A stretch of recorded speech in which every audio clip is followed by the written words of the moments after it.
welcome to the GCW Plant Podcast, episode 12. Joining us once again, Mr. John J. Wolf, and today we are covering GCW, the People versus GCW from Nashville, Tennessee at the fairgrounds in Nashville. And John, what do you say we just hop right into the craziness that this event offered us? Yeah, that's exciting, man. Let's do this. Awesome. All right, so we're hopping right into it. Just like how the show did, they started it off with a scramble match. And surprisingly, I didn't know the scramble match was going to involve the GCW Extreme Champion. Making his return is one Mr. AJ Gray. And along with him, we had Cole Radrick, Axton Ray, Grim Reaper, Marco Stunt, The Little Show, and Iron Demon Shane Mercer. So we started off with a typical GCW scramble match for the Extreme title. John, what were your takeaways from this match? My takeaways from this match right off the bat was the commentary team. This is one of those ones where it's really a great team to rotate. I'm just kind of expanding on what we talked about on the last show. Excuse me. We had Prazak, Kevin Gill, Veda Scott, and Nick Gage. So at any point, if you add an even MLJ in there between those five, that covers a lot of what they do in GCW. I think Marco Stunt coming in as the Little Show, it was really nice to see him back, and just nice to see him as the Little Show with his unitard there. Excuse me, the Marco Stunt double choke slam I thought was really interesting. And then Marco being launched out of the ring. I thought that was really funny by Mercer. AJ had a nice top rope twisting jump to the floor, but unfortunately he missed almost everyone on the jump. And then eventually Marco did the choke slam onto Cole, which was a great little spot. Overall, I really thought it was enjoyable. 8.5 minutes. I haven't even mentioned half of what was going on in that match. Just a fun-filled opener overall. Was there anything else you had to think about this one, really? There was so much, man. No, like you said, it was a very fast-paced scramble. You could tell they kind of had a lot of matches on this card, but they wanted to get everybody in. And this was, I think, another showcase event, while it also told a lot of very interesting stories that will hopefully be told this weekend at Homecoming. So I loved how fast it was. It was just like nonstop. I love seeing Marco come out and like he did even the climb over the top rope as he was a big man to enter the ring. Yeah. I thought that was pretty funny. And yeah, I forgot to mention another return in Marco, who hasn't been here in a couple months as well. I was actually really excited to see AJ Gray because I know he kind of took a little hiatus there with wrestling. I don't know if it was around the same time he got injured with like a broken nose, I think it was, at Atlantic City, where he was just like dripping buckets of blood from his nose. He took I think he took like a Rayward Inseguri to the nose, but it was nice. I was very excited to see AJ because it's like a surprise because they didn't even come out to entrances. They started the show off. They're all in the ring, and AJ Gray didn't even get his championship entrance. He just boom right then and there. So I was happy to see AJ Gray back, but my main takeaway from this match was I was interested to see the timing of him coming back, as he is from Tennessee, and the show being from Tennessee as well. I was kind of interested, since we haven't seen him in a while, what they were going to do, if he was just going to keep on continuing on with his Extreme title run, or if possibly he drops it at this match to one of the other competitors.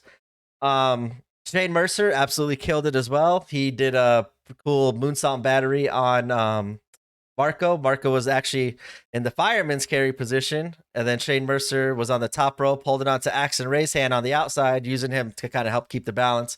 But then he like tossed Marco over his head, caught him, and hit the moonsault battery, which I thought was a pretty cool spot, because at first I'm like, what's going to happen? And then, he flipped him and he caught him. It was pretty cool. Go ahead. Oh, no. I was just really impressed with the whole thing. I just realized there's a scramble secret. I think this is what really reels us all in. We're basically seeing the best of all the competitors in a short amount of time. So we're seeing all their high spots instead of just seeing, against the ropes this, or, chokehold that. We're actually seeing how each one of these guys shine, and we're seeing 6, 7, 5 of them at a time sometimes. And I really, really love it. Yeah. I can't say anything more. Now, I will say that a lot of people's asking for a scramble belt, us included, and I respect that. The owner believes that it's not best, and that's fair too. If they keep the GCW Extreme title down there, I don't think it's an absolute horrible thing if someone's willing to take that on. Now, if they take that away from the scramble, I have no problem with that either. As long as they can tell us the difference between the Extreme and the Ultra Violent, I think we'd be good to go. But yeah, 8.5 minutes, man. Quick. Yeah. Just quick. And going back to what you're saying about the scramble belt, I know I was my first, I don't know, probably I mentioned it every episode. And I was telling you before we hopped on here, I walk most of that statement back. Most of it.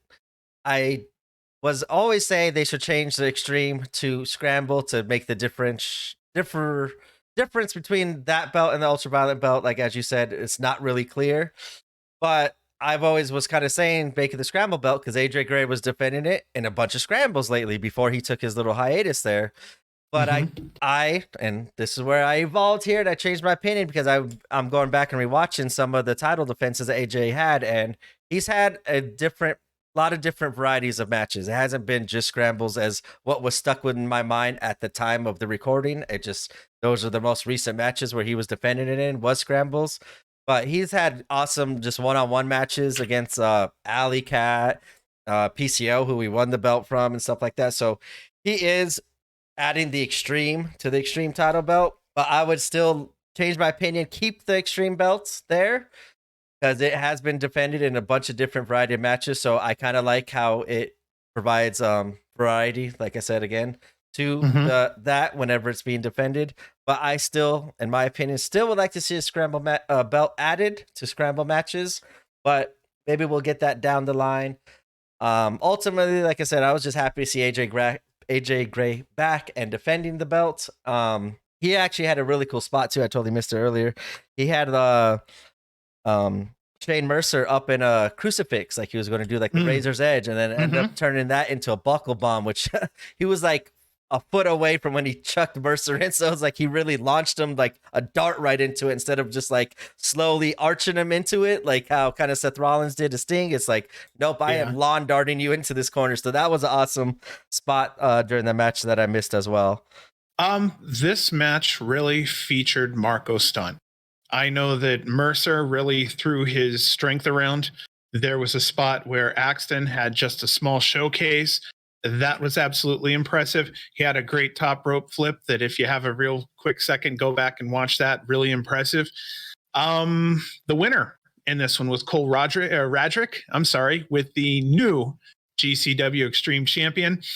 I was really happy to see Cole win. I'm personally a really big fan of his. I think he's a really nice guy. So I think that when it comes down to it, you match his talent with the fact that he has heart and he ends up not being one of those tough, rough, kind of mean guys. I thought it was really nice to see. Also, one little side note there, that is one big ass belt. I saw that slung over his shoulder there. And let me tell you, I mean, Cole is not small. That's a huge belt, man.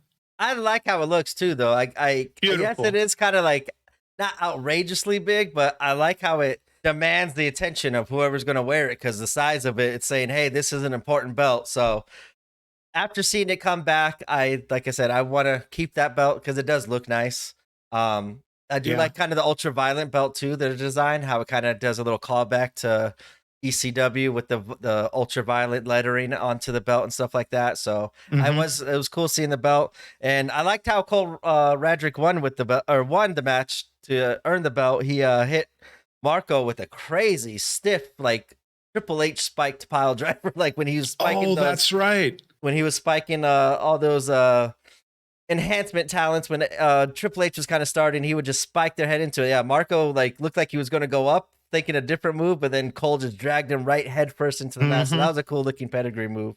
But as well as you said, I am excited to see Cole Radrick have the belt because he's kind of the perfect person. I was kind of hoping if they don't turn that belt into a scramble match, I think while he has shown his prowess lately into the deathmatch scene, I'm kind of glad he's not into the ultraviolet title scene yet, even though he did have a chance against Alex Colon. I think this extreme belt's going to fit him better than the Ultraviolet because of his range and what kind of matches he brings to the table on one-on-one, a triple threat match, a scramble match, a death match if you want to do it. I'm very excited to see where this belt's going to go from here. I'm glad to see it back. I was kind of sad to see AJ Gray lose it, but if he was going to lose it to anyone that match, I was kind of hoping it would be Cole Radrick or maybe even Axton Ray, but I know it's still way too young for Axton Ray to be carrying any belt in that company right now. So Cole has earned it, especially on the run he's been lately. Hopefully this will improve his outlook for the rest of the year, as I think, like I said, he's been killing it this year. So I'm excited to see what is going to come next with the ECW, the GCW Extreme Championship belt. For the second match of the evening, we had Speedball Mike Bailey going against, once again, everybody's favorite asshole, Tony Deppen. And I had high hopes coming into this match. While the match was good overall, I think maybe I just had higher expectations for this match, which I think could absolutely been attained if it was given more time, which we always kind of talk about in some of these matches we get so excited for. The time seems to hurt it, and I believe the time given to these two was not enough to make it as good as I was looking forward to, but overall it was a nice, solid match. What was your opinions on this match, John?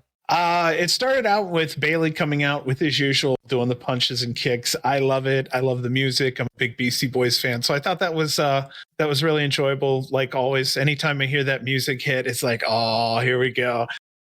Tony comes out then, launches a fan. Fans had at least 50 plus feet into the crowd.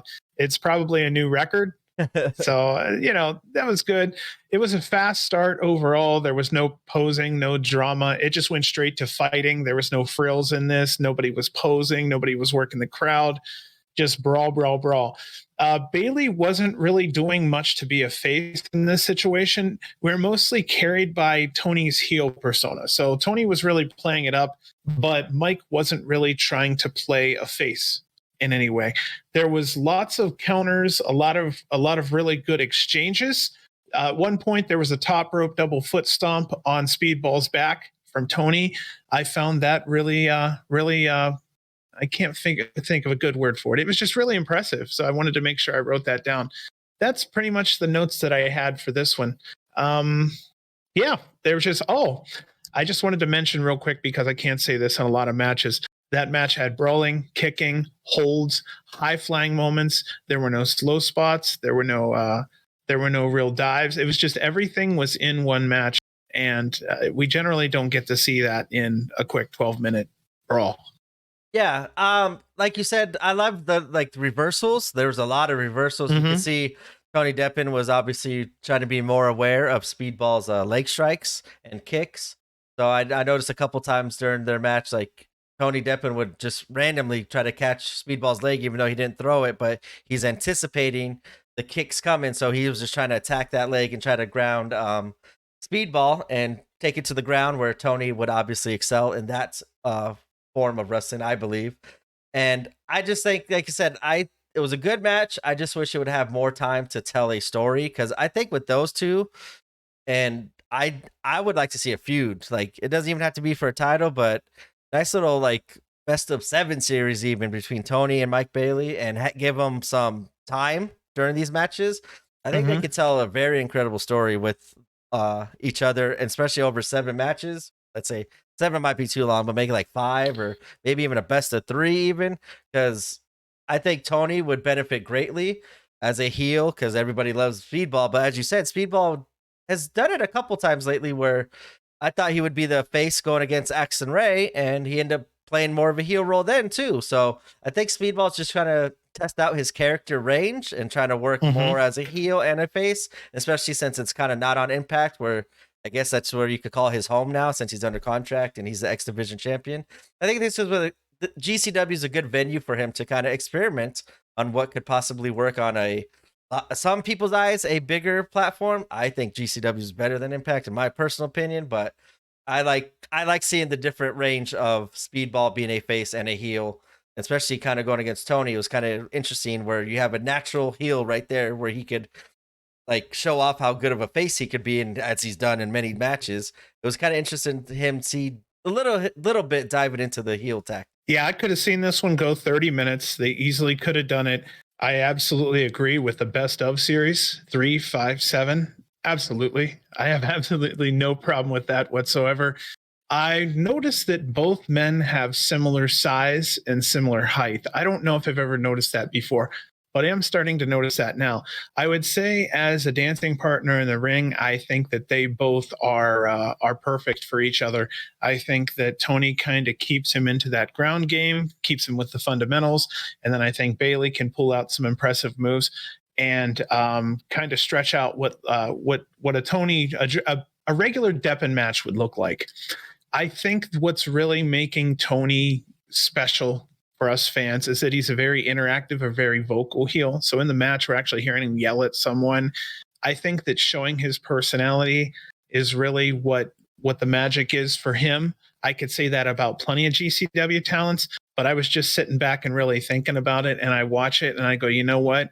He has a similar, it's like Kevin Owens. I don't know if you ever watched him in the Indies, but very interactive with the crowd. And that made him a great, great heel. And I love that heel face. I love hearing like the wrestlers talk in the ring. I don't want to talk WWE because it's a GCW podcast, but like when Roman started doing that as the heel, and you could just hear him you could hear every word he was saying during the matches. I love that because it added more storytelling within the match while not taking away from the match. It was something different, but I thought it was different in a good way. And yes, Tony Deppen, like as you were saying that, like I think that's where maybe I like him more because he is more vocal, more interactive with the crowd, and that kind of explains why I kind of love him, even though I should hate him because he's a asshole. But him even being an asshole, he does surprisingly, in my opinion, pick up the victory over Speedball in a clean fashion, by the way, which was kind of surprising as well. And Tony Deppen gets on the win over Speedball and a pretty big upset for me. I was actually kind of shocked. Like that started the night off to me for two shocks where, hey, Cole won the Extreme title, which I didn't even expect the Extreme Championship to be defended on this card. And then Tony Deppen getting the win over Speedball. I was shocked. So right after those first two matches, my eyes were wide and I was like, oh my God, what is going to happen the rest of the night? So I thought it was a good way and progression for the night to keep on evolving and the rest of the card to play out how it did. For the third match of the evening, we have Nick Wayne going against the Sauce God Alex Zane. And once again, this is another match I was looking forward to. Another match, too. I think giving more time would have been a better story would have been told. And I was kind of surprised at the result, where we will go over at the end. But overall, I thought this was a pretty good match. They both kind of worked very clean and got their stuff in and showed off like their best moves. What was your opinion on this match, John? You know, first of all, it was really nice seeing Nick Wayne. He was fresh out of being detained in Iceland. There was a bomb scare on an airplane. I believe this was in England, and I think it was diverted over to Iceland. But either way, it was nice to see him. On Alex Zane's side, it's a rare appearance these days because he's working in Japan so much. So it was really nice to see him. The first minute of this match was chain wrestling. There were two near pinfalls. Nick had a standing Spanish fly, then a tope con heel, then a swanton bomb. And it was just, I mean, we're talking the first minute of the match. It looked like that. I mean, it was incredible. They came out hot and it was just entertaining. It was a good thing Effie didn't show up during this match, or else he'd be like, hey, I'm out, guys. Restart the match. Slow it down again. That was the first thing I thought of, too, at the start of this match. I'm like, whoo, good thing Effie's not watching this match. Oh, man, you know, and I love seeing Nick Wayne use the Perfect Plex. I'm really hoping he keeps that. I don't know if that's one of those things that's just a one-time thing, but if he listens at some point, please keep that. I love Mr. Perfect. I think it's just awesome. He executed it wonderfully. So I just wanted to kind of shove that in there. And that bridge that he adds to it what makes it stand out to me is how quick he will hit the move and then bridge right up with no transition. It's so smooth and clean. And that's where it shows like he is more skilled and mentally ready for wrestling than anyone I've seen, especially at his age, obviously. But like, even you don't get the veterans that have that fluidity to pull off that kind of move without taking even a small transition. How fluid he hits that is phenomenal. And I as well love seeing that move. Yeah, Nick Wayne had a dragon suplex into a code red, which was just wow. They did a lot of fighting in short bursts. I noticed that even though both men can kind of go quickly for longer periods of time, Zayn kind of slowed it down and put it more to regular pace, which I think in this scenario, unless you're 17 years old, you're not going to be able to keep up with a pace like that. So I really think it was nice to see Zayn in a situation where he was more or less the veteran, and he put it in a situation. He just slowed down the whole match, and it was a better story because of that. Yeah, and I think his time, as I've kind of mentioned before, his time in New Japan, him slowing the pace down, that is absolutely a New Japan thing where they like, hey, we got 2 minutes, we're gonna blow their heads off, and then we're gonna take 2 minutes off and catch our breath and let the crowd digest what they just saw. Then we're gonna give them 2 minutes more of craziness, and that's where I think him touring in New Japan, as I said before, I love seeing it because I think he's gotten so much better on his return from New Japan than his original return to GCW. I think this was just another step in that evolvement of him evolution of keep on growing as a wrestler. And I like, as much as you said, it's a rare appearance seeing him in GCW.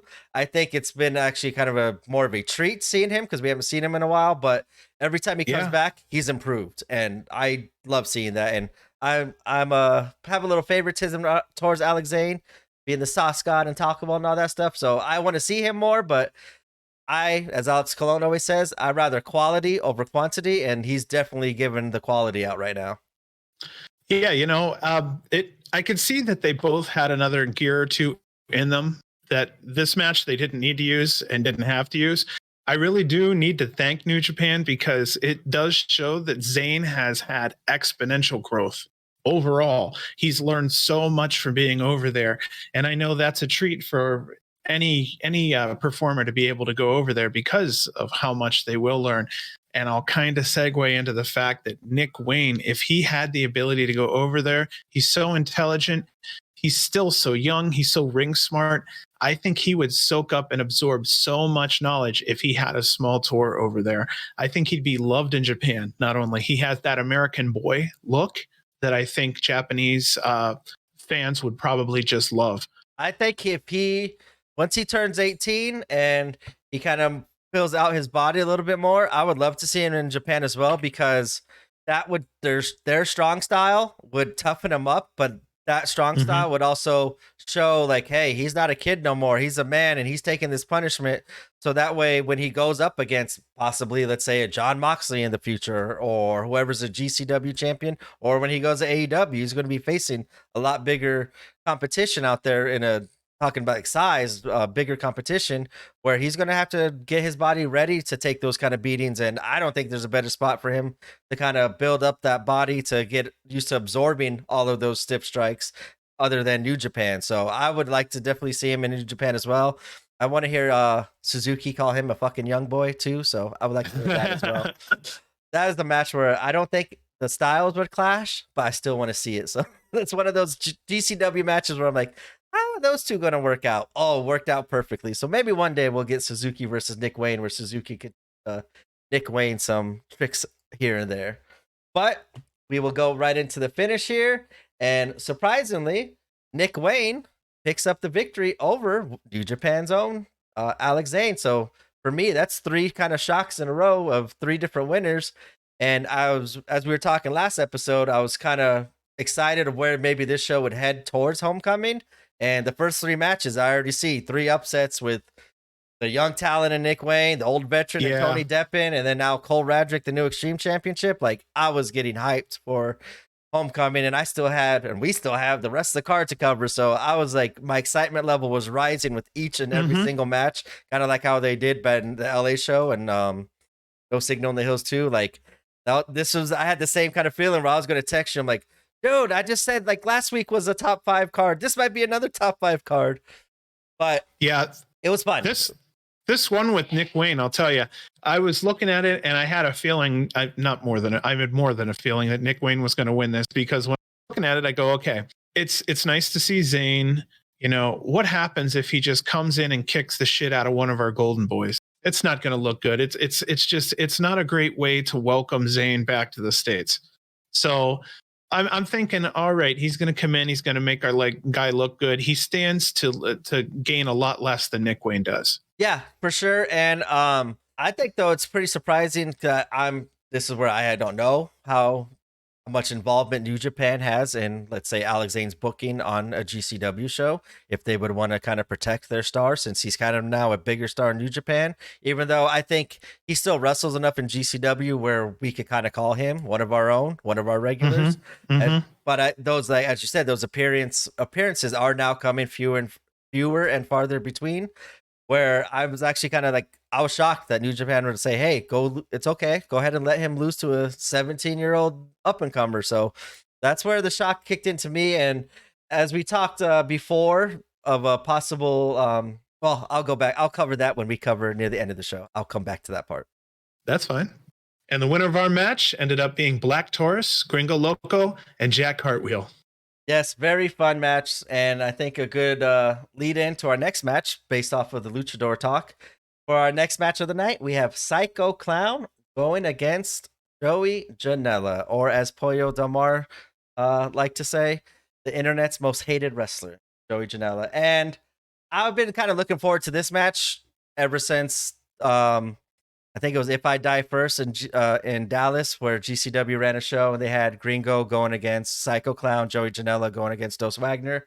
I was kind of hoping to see also the same matches, except Gringo Loco going against Dos Wagner and Psycho Clown going against Joey Janela. I just had to wait a couple months for it, but I finally got it. And this match, I was very much looking forward to how Psycho Clown would do, because every time we've kind of seen Psycho Clown in a GCW ring, it's more been like hardcore matches, not really traditional setting. And how Joey is, he's not just traditional either, but he's been doing more traditional stuff. I was kind of seeing how the two styles of Psycho Loco and Joey Janela would interact with each other during this match.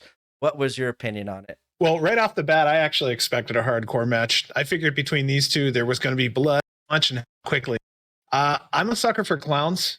So right off the bat, I want to admit that I have a Psycho Clown mask at my house, and I have it signed.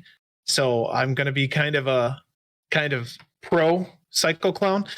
If you want to, you can blame Doink, La Parka, and even ICP a little bit. So yeah, just a little bit. I mean, I'm not going to admit to it, but I might admit to it. I love watching Psycho bringing kids into the ring. I really think that's a feel-good moment. He's one of those guys that he can come off very scary. So for him to come out and reach out to the kids and kind of have that happy moment, and just being a death wrestler too, I think that's really kind of cool. I know it's if I was a really cool moment. I know if I was a kid, and I know my son, like if we were to see Psycho Clown, like I would be terrified. I wouldn't be like, he's like you said, he's got it where like even his mask looks terrifying, and he kind of comes out with the clown music, but a little bit darker version of it. I would be terrified of it as a kid, but all these kids love him, but he is giving them a reason to love him because he's going out and, hey, there's a kid here. Let's go dance with them. And hey, let's go bring them to the ring and stuff like as you said. Like he definitely is getting the attention of the kids and the crowd, and especially for being a scary looking clown, in my opinion.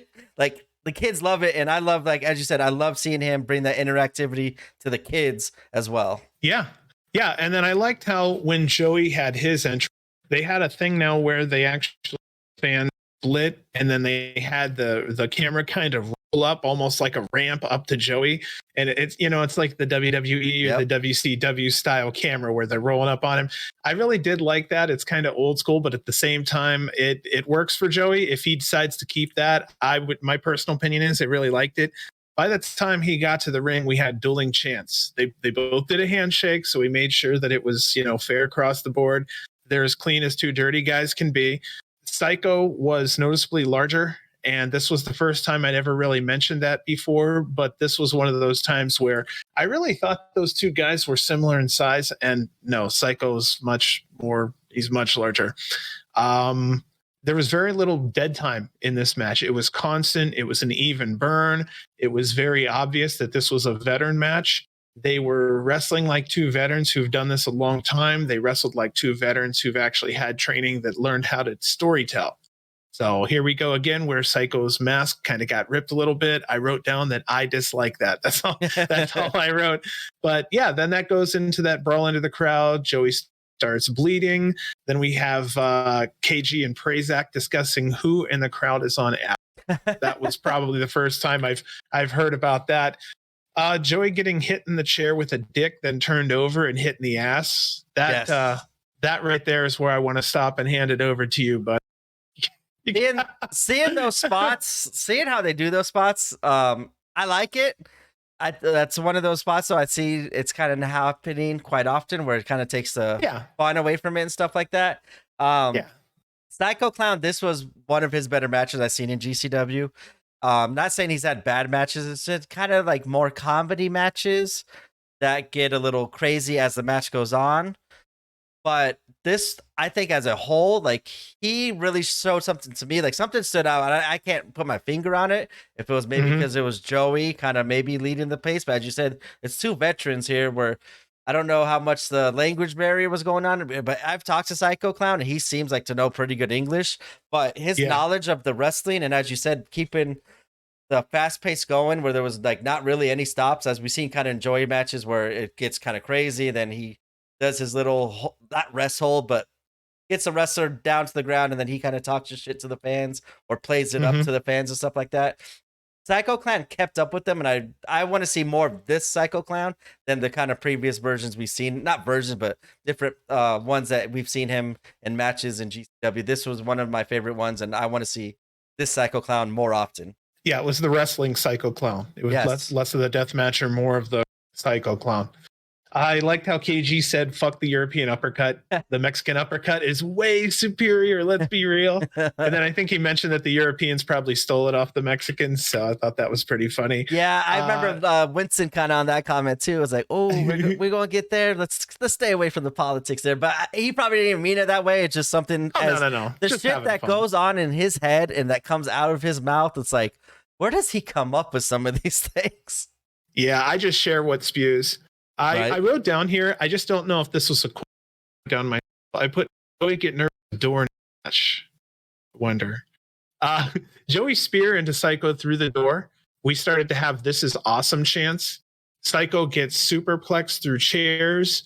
Joey gets a door, and we hear "fuck that door" chants. And I mean, it was obvious. Even commentary was. These people really don't like doors. What's the problem with doors?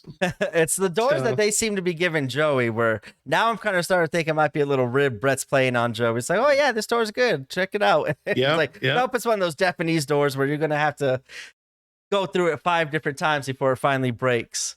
But this was a good match. I thought it was given a little bit more time than needed, as we've been kind of seeing like, hey, we want more time. This one, I was kind of hoping for maybe just a little bit less, and maybe that time could have been split up between some of those earlier matches we saw throughout the night. But being it a Joey Janela match, you know, he wants all the glory, all the shine. He wants the time on him, and he's earned it, and he's been killing it, and it still was a good match. I just think this one could have been actually cut back a little bit and given more time to other people. I did forget to mention Joey's eye. Did they make a comment during it? Did he get like attacked by a fan? Is that what I'm? I don't know if I'm remembering it correctly. Or did he make a comment, kind of bringing it back to like when Shawn Michaels got jumped and wherever he was when he got beat, when he said he lost his smile? Was that a comment of that, or was it like a real injury? I might have missed that part. You know, I couldn't tell you. The only thing that I know they mentioned Joey was that this one, and then or was that a different one? No, go ahead. Here, hold on. Go ahead, man. Oh, I couldn't hear you. You were cutting in and out. Oh, I'm sorry. No, go ahead. Maybe it's my microphone. No, repeat what you just said. I missed it. No, I was just saying that, you know what? I honestly just forgot what the hell I was just telling you. No, I'm sorry, because it made me skip for a minute. No, you're good. The injury, Joey's injury, did they make light of it being a real injury that happened, or something in my mind's making me think that KG brought up like the whole Shawn Michaels of when he got jumped and attacked by fans outside of the wrestling, like at a bar somewhere. Like, I don't know if that's what happened. Okay, that's what he did. Okay. That was it. Yeah. Yeah, it's kind of interesting as we were kind of talking about leading into this whole event of hoping the fans don't attack Joey, and he's been kind of like joking around. I'm going to have a bulletproof glass when I do my meet and greets, and then seeing Joey come out with a black eye, that kind of made me wonder, like, what happened? Like, did something happen that we were kind of talking about we wish didn't happen? Did he maybe get hurt at a previous match that wasn't on a GCW card?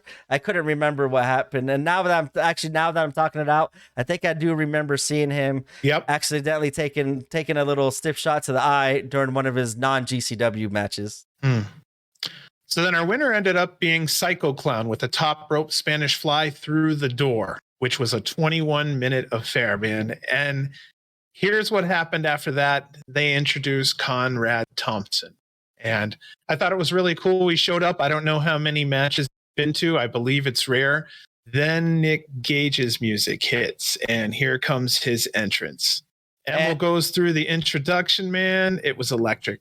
Yes. And I was when I first saw Conrad, it made me think, like, wait, has he been sitting in that same chair the whole night? But because he was facing the hard cam right by the entrance, I'm like, I can't remember if he was sitting there all night or just kind of like what they did prior with Pollo Del Mars, having her sit up front because she had a little spot at the end. Right.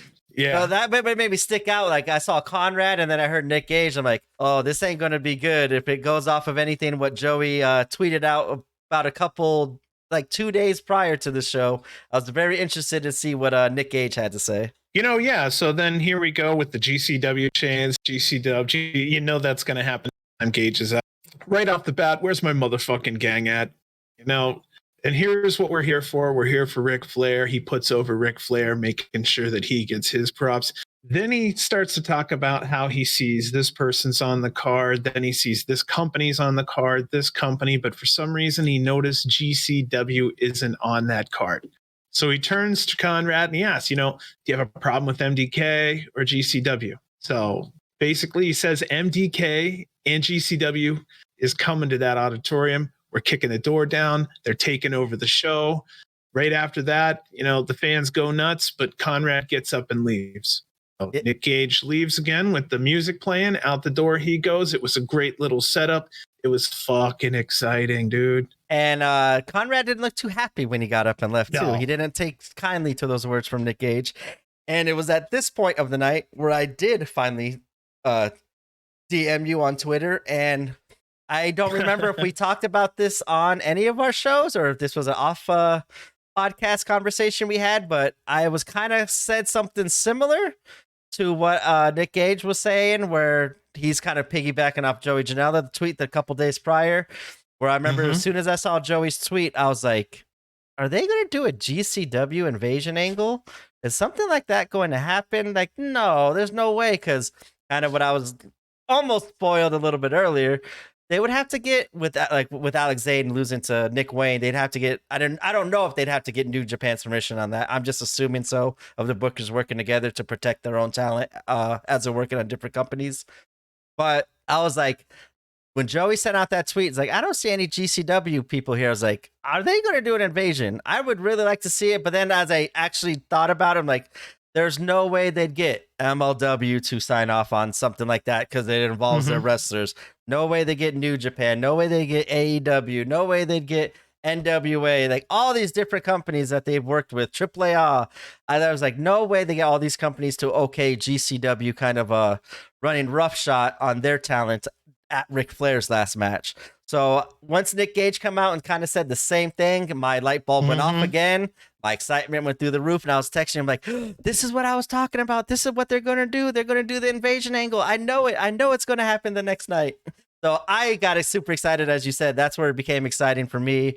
And my antennas were definitely up the rest of the night. And going into Ric Flair's last match, I was very interested to see what could possibly happen. But Nick Gage, as we've said before, if he's not wrestling, I'm fine with that. He's earned to take that time off, or as he made mention in I think it was Moxley's main event, he mentions like, hey, if I do come back, if I got one more left in me, it's going to go against Moxley.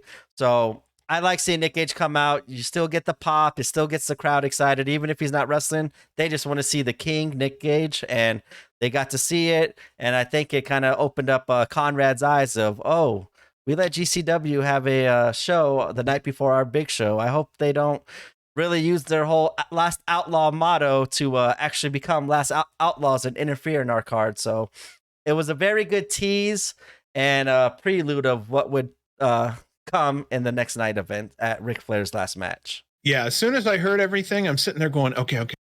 Rewind. Did I hear the word invasion? Did I hear? I mean, they said they're kicking open that door.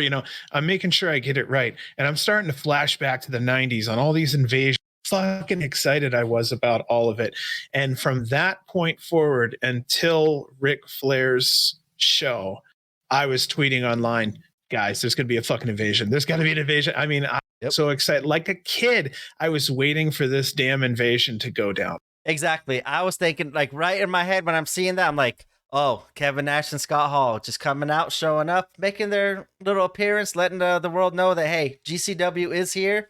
Even though we're not on this Ric Flair's last match card, you guys seem to forgot about us, but we are here. We're making noise. And that's kind of what was going on in my head. And I was like, oh, well, maybe we could have Nick Gage come out and interfere in one match. And maybe Joey Janela could come out and interfere in a match. And maybe SGC will interfere in the tag match between the Wolves and the Motor City Machine Guns. I had my booking, I was going crazy, and I know I was probably bothering the shit out of you that night. I'm like, oh, what if this happens? Or it'd be cool if this happens. Like you said, I got like a kid where I got excited and I started thinking about when I fell in love with the NWO and all that stuff, where I was like, possibilities are endless, especially the way the wrestling landscape is so quickly changing now, where everyone is working together to put on these awesome shows like Ric Flair's Last Match, where you get all these companies working together to put something on for the fans. It's something I would love seeing, and I want to see way more of it in these next couple months, years, however long wrestling's around. I think that whole night, it was kind of a cool showcase of, hey, this is what wrestling can be when we all work together. Now, obviously, there was like one big company missing from that whole card, but just imagine if they hopped on board now with working together with other companies. I just think that's what GCW, that's why I love GCW so much, is seeing, oh my God, I get to see Speedball Mike Bailey, Impact X Division champion, going against New Japan Wrestling legend Minoru Suzuki. Like, that's a match I would never see anywhere else except GCW. Yep. And I think that Ric Flair's that whole card was a cool thing of, hey, we could do GCW on a bigger level as long as we get all these companies work together to make it fun for the fans. And I think that's ultimately where some of these wrestling companies are missing the point of, if you don't make the fans happy, you're not going to make the money. If you're just worried about making money, putting on cool shows, you're not going to really get the investment from the fans to keep coming back to you and keep investing their money in your product. For the sixth match of the evening, we had Big Breakfast, the Clout Cutter, Jordan Oliver going against Bandito. And Bandito, this is a kind of return match. We haven't seen him in GCW in a little bit, but this is a return match for him just in general, as about a month, 6 weeks prior, he landed on his head at a AAA show, and so he had to take some time off with that. So this was a kind of a warm-up match for him, or a return match, really not a warm-up, I should say. And of course, I was super excited for it, as it was Jordan Oliver, but I had tempered expectations because for some reason, and I was wrong here too, I don't know why I always thought this, but something was telling me like Bandito was picking up victory after victory, and I just didn't think he would take the defeat against Jordan Oliver. So I was definitely thinking, oh, like, I'm excited to see what Jordan has. I love when he gets these bigger names against like a Biff Busick or Speedball and stuff. I like seeing him push himself and get better talent, or go against better talent. And this was one of these matches I was definitely excited for, but I also had tempered expectations on the ending of the match. So what was your feeling about this match? I was laughing because right off the bat, Bandy came out black, down that he looked like a bat. I also wrote down that I was really anticipating a great match. I just know that these two were going to deliver overall.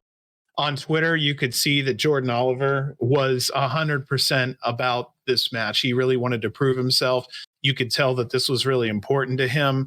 I don't know if he had real ones or not, but he had a little bit of doubt out there, just who knows why. And I'm sure he's going to, especially with something like this. This is such an important match for him. There was a great opening exchange of moves between both men. It really was fast paced. I put down the word impressive. There was one quick move after another, just boom, boom, boom. There was a point where there were dueling chants, Jordan Oliver, Bandito chants back and forth, back and forth. I was really happy with it overall. It was a really great match. Yes, and like I said, I like hearing him get the chance, Jordan. I already know Bandito's going to get the chance. He's world renowned. He's respected. He's former Ring of Honor world champion and do incredible things for AAA as well. And I knew he would get the chance, but I know in the GCW crowd, like I said, I've talked about this in the past. It kind of depends on where Jordan was at, like location. If it was in Atlantic City or Dallas or LA, I think it always just depended on the location, on what kind of crowd reaction Jordan would get. But I think over these last couple months, especially his good crazy match with Biff Busick in LA and him tagging with Nick Wayne, and they're just killing it on the tag scene for GCW. I think he's earned the crowd, no matter where they go, he's earned their respect and they are cheering for him. So I always love seeing that because I'm a Jordan Oliver fan. So of course, like whenever he gets booed, and sometimes I understand why he gets booed, and especially when he first started his career, I was like, why are they booing him? And I get it. He was a little prick back then when he first started GCW and kind of had to take the beatings and earn the respect of the GCW roster and the fans as well. But I definitely think over these last few months, Jordan has definitely earned the crowd's respect, and his in-ring talent has gone above and beyond anything that I saw kind of coming this short amount of time. And I just love seeing the improvement on him. And as you said, this was a kind of a big match for him. I know, like you said, his Twitter, he's always working out with Nick Gage in the gym, helping Nick Gage get back in shape for hopefully a comeback.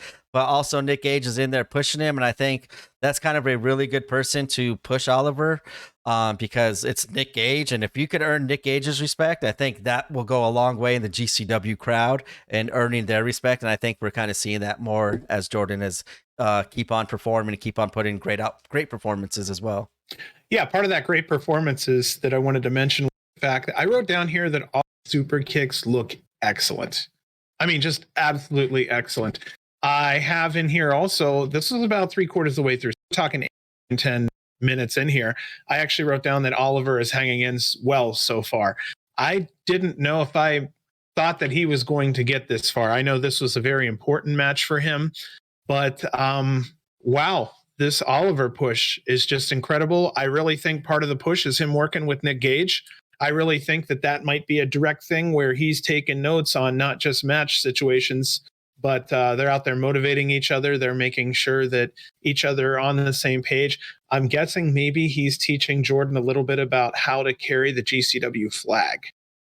That is exactly the one point I was going to make as soon as you said it. Is I think the best way to get the GCW crowd is with Nick Gage. And I know he went up against Nick Gage at the beginning of last year, I believe it was, for Nick Gage's title match or for Nick Gage's GCW title. And I don't Jordan was not ready at that point, and you could definitely see it. He didn't have the crowd, even though he was a heel. Wasn't ready. Yeah, he was a heel, and I think you saw during that match too that Nick Gage wanted him to do some more extreme kind of stuff and kind of test himself and try new things in that match that he had. But you could tell Jordan was very reluctant into doing some of these spots. So him working with Nick Gage, and obviously at some point throughout that time, he earned Nick Gage's respect. And you want to get the crowd behind you, the GCW crowd. If Nick Gage can't teach you, I don't know who can. So I think it's a perfect kind of being under his tutelage is going to be a good thing overall for Jordan. I think for Jordan's sake, it was really good that he didn't go the deathmatch route. Yes. I think that you're right. He was definitely dipping his toe in the deathmatch ring. I remember there was a spot where he was getting his face burned on, I think it was sparks. Yeah, there were some sparks, the pyro coming off of one of the, So, I mean, I don't know. I don't know how much more I can really say about it. I mean, his just continues. I went back and looked just to make sure I was right. Oliver does have the most matches in GCW this year, and he is the 5th most in total wins. Now, this is as of I wrote it down just a couple days ago, but I wanted to make sure I issued a little correction because I was kind of going off the top of my head, I believe, the last show. Yeah. So, this was a great match. Bandito always delivers in his matches, and Jordan, as you have in your notes, and I think you just said it too, he stepped up his game. He proved that he can be in there with one of the world's best. He's slowly and surely doing that. And I really just like seeing the growth in any performer, especially Jordan being one of my favorites, and seeing how much he's grown and how much he's actually taken it, I want to say, more serious. I know they always joke with his nickname Big Breakfast because when he first started GCW, he was scrawny. He didn't have no muscles. And I think him eating a breakfast and now turning getting into the gym and toning out, where I think that's the best right now for him. I'd never seen him look as good as he's done now. Even though this match was a little bit shorter, I believe it was 12 minutes.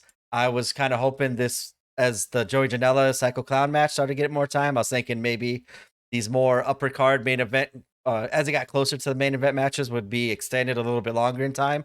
You Yeah, can kind of yeah. tell they kept everything short to kind of just try to get everybody in and still put on a great show.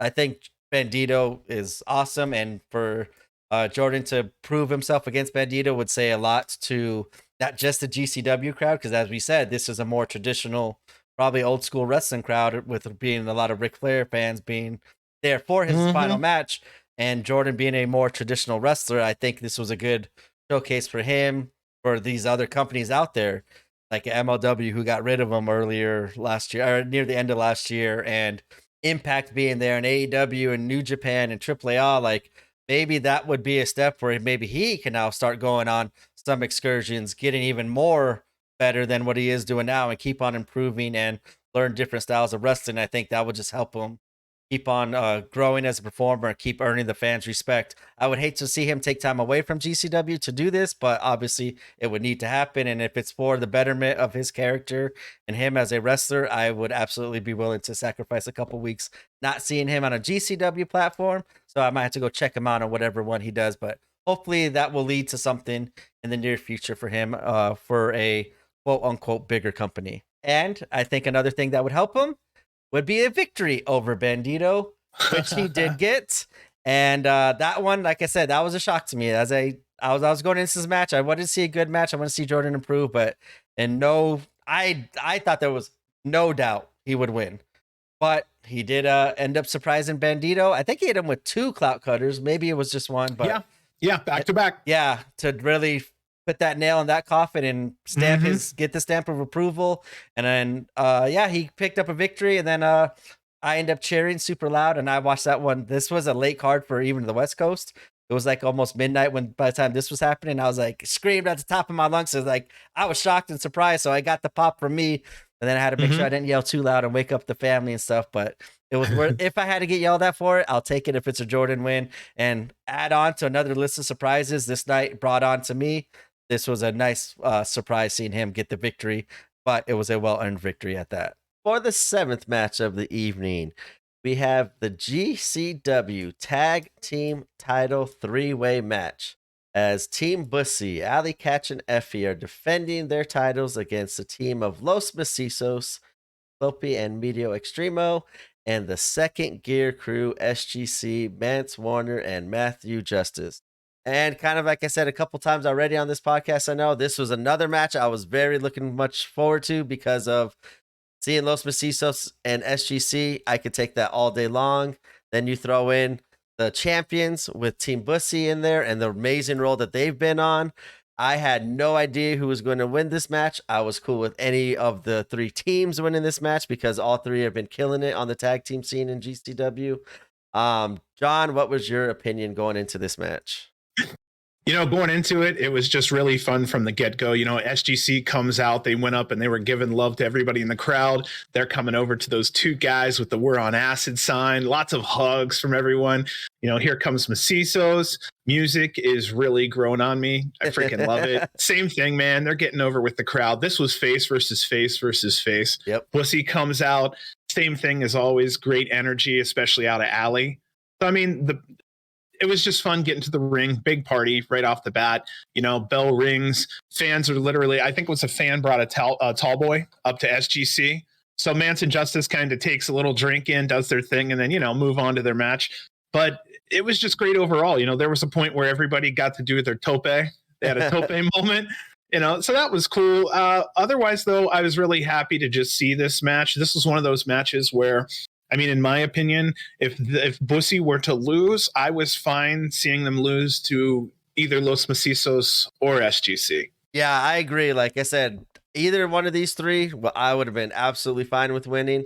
I have my reasons for all 3 of them, but especially with Team Bussy, they've been representing GCW very well, as we talked about in other independent promotions, as well as in GCW, as they've been defending these tag titles against new teams, against past teams that we've seen before. They defended it against current teams. They defended in all these different kinds of styles of matches. I just love everything they've been doing on the tag scene. So if they would have win, I'm happy for it because I think they're kind of elevating that title. But I also could see SGC keeping on that, elevating that title again. I would love to see Los Macisos win those titles back that they lost earlier last year, I should say. But I was just super excited, and these three, I was waiting for the fuckery to happen, and pretty much we got that hot start, as you said, with everyone getting all their shit in with the tope con hilos, and bodies were just flying everywhere. Typical SGC match. I don't remember seeing the SGC split screen this match, though. I could be wrong, but just thinking about the top of my head, I don't remember seeing the split screen. But I have it in my notes. I do not remember it. So, I mean, like I said, sometimes I do this late at night. If I put it in, good, but I don't personally remember it myself either. I'm gonna have to just. I guess I trust my notes. I trust you in my notes. So I don't know. I'd like to know how Ciclope can wrestle in that hoodie. I want to know how Ciclope can wrestle in the has his headphones on most of the match as well. Even though he does cheat and puts it around his neck like a necklace for most of the match. I love, he's just pretty crazy. I think as we were kind of talking about off camera they wrestle in Zona a lot and everything. I think maybe he just feels comfortable wearing it just in case of shards of glass possibly laying around, even though we know he doesn't really care about that as he goes into death matches all the time.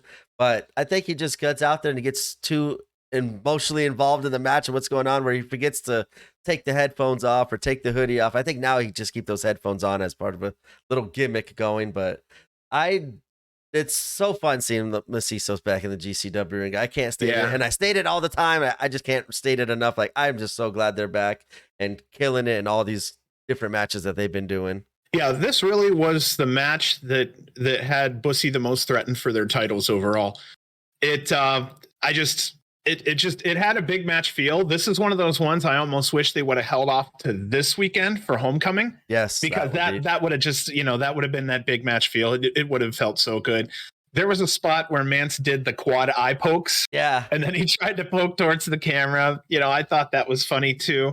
I loved all the weapons. There were so many weapons in this match that was really, I think the big thing was it was just a slobber knocker. But it really did.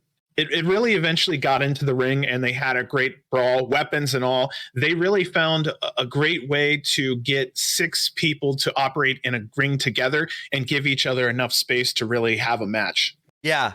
And like with the brawling and everything going everywhere, that's where I think the second gear crew camera could always help out. Like you said, maybe it did happen. Maybe I just missed it, but I just love seeing that camera because, with SGC, especially with these other 2 teams they're going against, the action's going to be everywhere. And I like seeing all three boxes going crazy. Like I can still see what's going on everywhere. And that's where I wish more companies, especially the bigger companies with a way bigger production value and everything I don't understand why they still don't do that. I was watching like a show last night. I just why are we not doing the split camera stuff?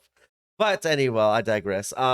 They bring out the light tubes and the crowd went ballistic. And that even shocked me because we didn't see really any deathmatch stuff or too much other than doors or chairs. So actually, when they brought out the light tubes, I'm like, oh my God, are they just like allowed to do that? Do they just sneak that under there? Yeah. And like, they're just like, fuck it. We're SGC. We're Los Macisos. We're Bussy. Like, we're going to just do it anyway. We'll pay whatever fine we have to take. But you saw the crowd, as we were talking about in the past, earlier in this episode, the crowd was not a typical GCW crowd. So they were like, oh, light tubes. What are they going to do with those light tubes? You see the GCW regulars going nuts. Like, yes, we're finally getting what we wanted to see. Yeah, you could really see from the get-go that the crowd was more of a mixed crowd.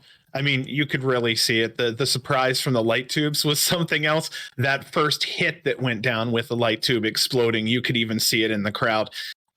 There was a point where I think you saw SGC built that huge structure of light tubes. Yep. It was towards the end of the match there.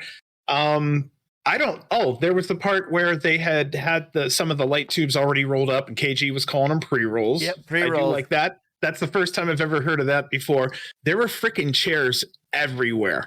I mean, absolutely everywhere. This thing was a great brawl. I mean, they really put a lot in 15 minutes. And for a crowd that, like we said, they probably were assuming to the GCW upper management or whatever, Brad and all them, like I think maybe they're like, hey, this might be a brand new crowd, so we can't do too much of these death matches because we're gonna think like, hey, that's all we do. We don't really do the wrestling, and they're here because they grew up on more natural in ring wrestling with no fuckery going on and stuff like that. And I think this was, if you're going to introduce new fans to this kind of style without making it go way overboard, as we've seen in past, where we get absolute bloodbaths and just the nastiest looking spots with these light tubes and stuff like that. I think this was a good way to introduce a new crowd to GCW action and what they do with the light tubes and the death matches and the chairs. I think this was a good way of, hey, this is what we could typically do with it. We do get more crazy, but if you like it, come check it out. We will get more crazier. And hey, if this ain't for you, at least this wasn't too much for you to go out and talk shit about our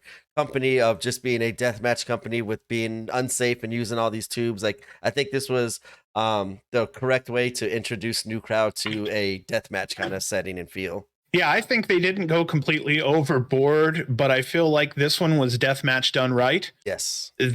I mean, I really didn't expect how this match was going to go. I'm definitely not unhappy with it. I'm not unhappy with this Bussy title reign at all. I think I don't know if it was playing up a little bit, or I don't know if it was sheer sadness, but you could even tell that Ali was a little upset, and it was a beautiful reign. I think I think I maybe mentioned it in the past, like one of these other past couple podcasts we did with Alley Catch, maybe specifically, seeing how much they've meant to her. You can see the joy on her face as she gets to represent the company with a GCW title. And I think this might have been her first title reign in GCW as well. I could be completely wrong. Maybe other than the women's title, even then I could still be completely wrong. But I think as you said, you could see it on her face how much it meant to her to be a GCW tag team champion, especially with Effie. And they're still able to be themselves. They're not being watered down at all. They're still able to do what they do as best as they do in representing GCW. And like I said, I think they really took it upon, and you said it too, I believe they took it upon themselves of, hey, we're going to represent this company all around the place and we're going to give it a good name. And they did exactly that. They were awesome tag team champions. And as I'm saying into it, or leading into it right now, they did unfortunately lose the tag team titles in this match, as Los Macisos are the new GCW tag team champions, as Video Extremo hit a 450 splash on FD to become the new GCW tag team champions again. And that's where you could see Ali Catch like, oh, it's like, hey, it's real. I'm no longer a champion. Like, I don't think they took it off of Team Bussy because they did a bad job representing the company. As we could kind of allude to now and maybe get it more into it later, I think there's a bigger plan for Effie on Team Bussy. I think there's possibly something that could be going on there.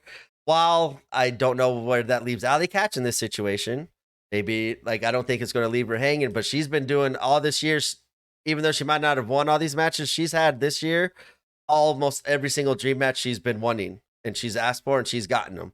So I think she's happy with that, but I think she was really, as you can see, more happy actually being the GCW tag team title holder. And Team Bussy, you killed it.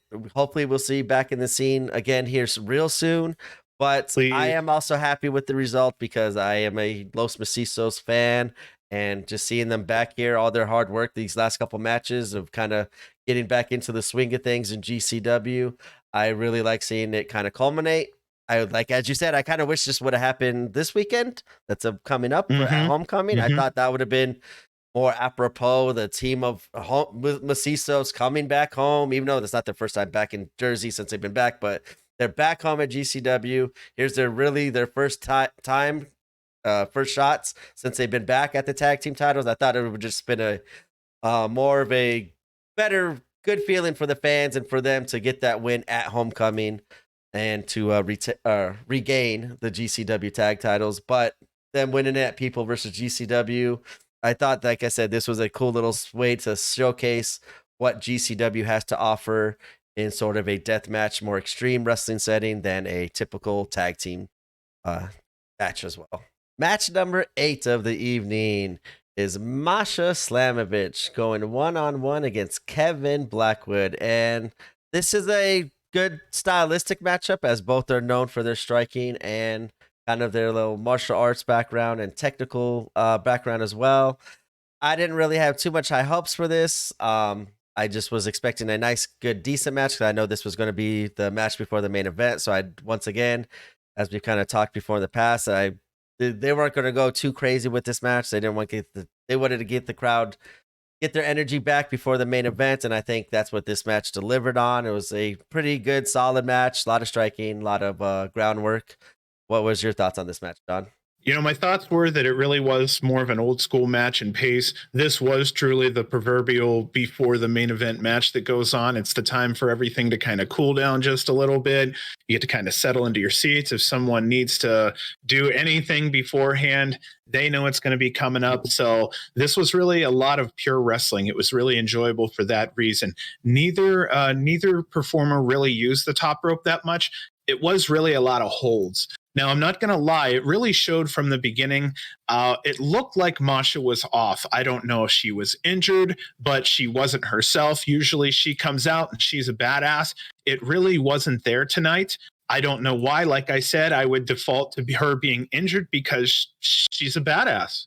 I mean, did you notice anything, or did you see anything whatsoever? I think you could tell maybe like they both were told maybe at the last second, like, hey, like we're kind of getting on this crunch time. We kind of want to give obviously our main event here some more time to go. So maybe you guys got to cut some shit out of this match to make it shorter, maybe.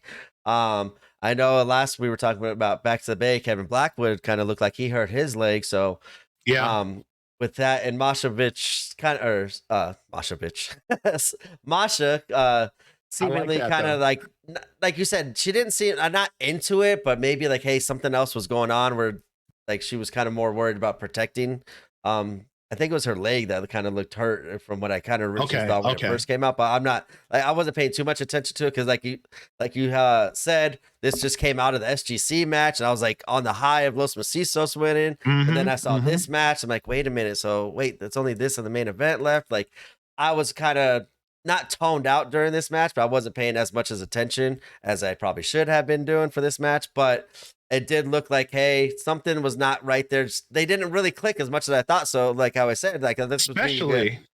Yeah, especially for being a couple and for knowing each other so well, they generally always mesh together well. Yeah, I believe they're a couple, right? Nope, that's Akira. Oh, no kidding. Oh, sorry, Akira, No dude. I'm so sorry, buddy. No worries. But yeah, this was the proverbial. The one thing I only mentioned that she was off because it affected the match some, and you could see it. Otherwise, I generally wouldn't mention it, but I would default that, yeah, I think she had a small injury. Like you said, it was the leg roughly. Yeah. And I think with them both, like I said, I thought it was going to be a good stylistic match. I just think something was either said or maybe they both came in injured. Something just didn't mesh well to make it as good as a match as it could have been. Yeah. That's just how I thought when I was kind of like what I was watching of this match. Like I said, I wasn't watching with as full intent as I probably should have because of what just happened, and I know what was coming up in the main event. And obviously, I was super excited for the main event to see what was going to happen. What does this lead into going into Homecoming? My mind was after that Los Macisos match. My mind actually was thinking like I was future booking of Homecoming and after Homecoming. So my mind even wasn't fully there to pay attention to this match and what's going to happen because also there's nothing really at stake here. There was just the co-main event, even though, like I said, we know this was kind of get the crowd back into it for the main event. I just think they weren't given the proper spot to tell a great story during this match. It just this match didn't seem to mesh well as I thought it would be because of their styles are very similar. I just think with between maybe timing, what just happened, what's going on, my mind was not into this match as I should have been, but also it didn't even when I was watching it.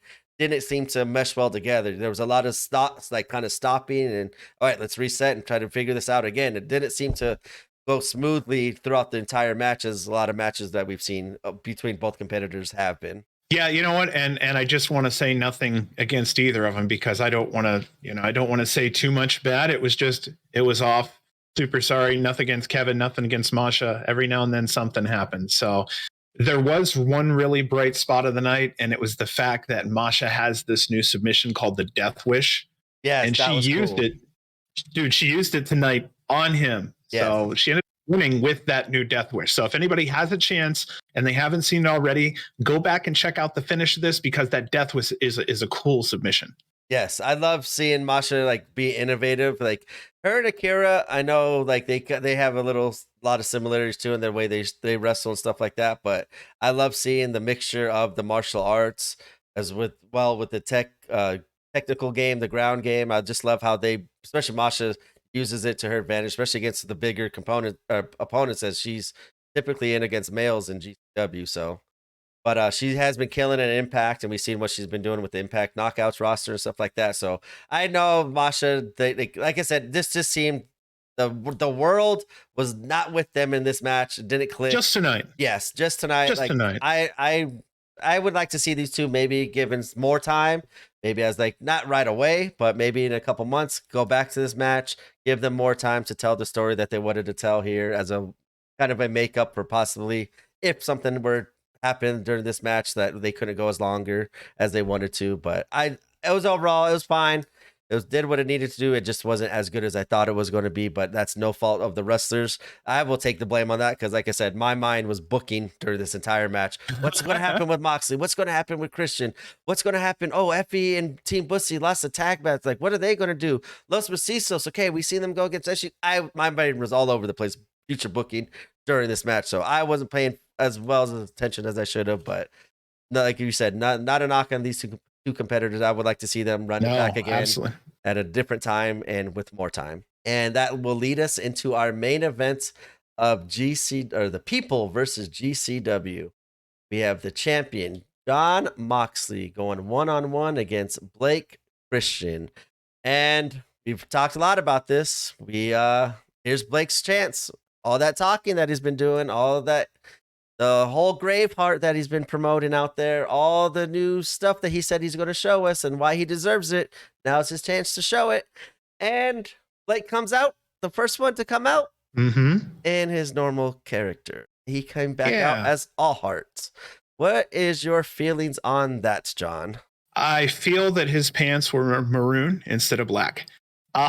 So my first note out the gate was Blake came out of his normal character. What's going on there? Yep. I put that All Heart is back. I could see that he had the heartbeat cut into his hair there. The maroon pants instead of the black. So the whole time I'm trying to make sense of this because we just spent weeks of heel work, weeks of heel turn. I mean the whole thing was just he did everything as one character, and when it was time to come out, he gave us someone completely different. It's like if Superman was an asshole for 11 chapters, and then at the end of the book, he becomes this guy that we're supposed to like without build or knowing why. Here we go again. Why? Even then, I think right before this Moxley match, maybe they should have had a why.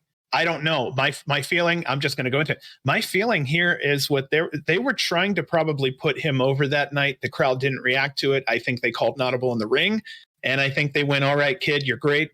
Tonight's not the night. The fans just aren't behind it. If we end this show like this, I don't think it's going to be a great lead up, to tomorrow night. Yeah. And to Homecoming, this is the biggest weekend. Like you can't go into. No, you're good. You're good. I know we're off time in here because of the dates of when we record and when we don't record. But as you said, like he also didn't come out in his mask. Didn't he have a mask like once or twice? Like a all black mask that he came out with. Mask was gone. Yeah, mask was gone. Like gone. Everything was gone. It's just like spent all these weeks building up to this Braveheart character. You're going to dive into your deepest, blackest part of your heart, and it's going to come out against Moxley, and that's what's going to get you over the top to beat Moxley.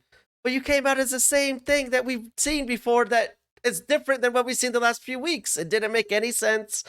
I was flabbergasted just right off on the entrance. I was like, what is going on here? Why is he the same? And then I was thinking, okay, well, maybe like Leo Rush will come out here, maybe slap some sense into him and say, hey, like, we had the Graveheart here. This is all hard. Like maybe like paint his face or like come out or do something. Like I just think like you said, Ooh. I did not understand why the build up to all this whole different character. That's the reason you're going to win the championship, and you come out to something that you were doing before you were even in this title scene.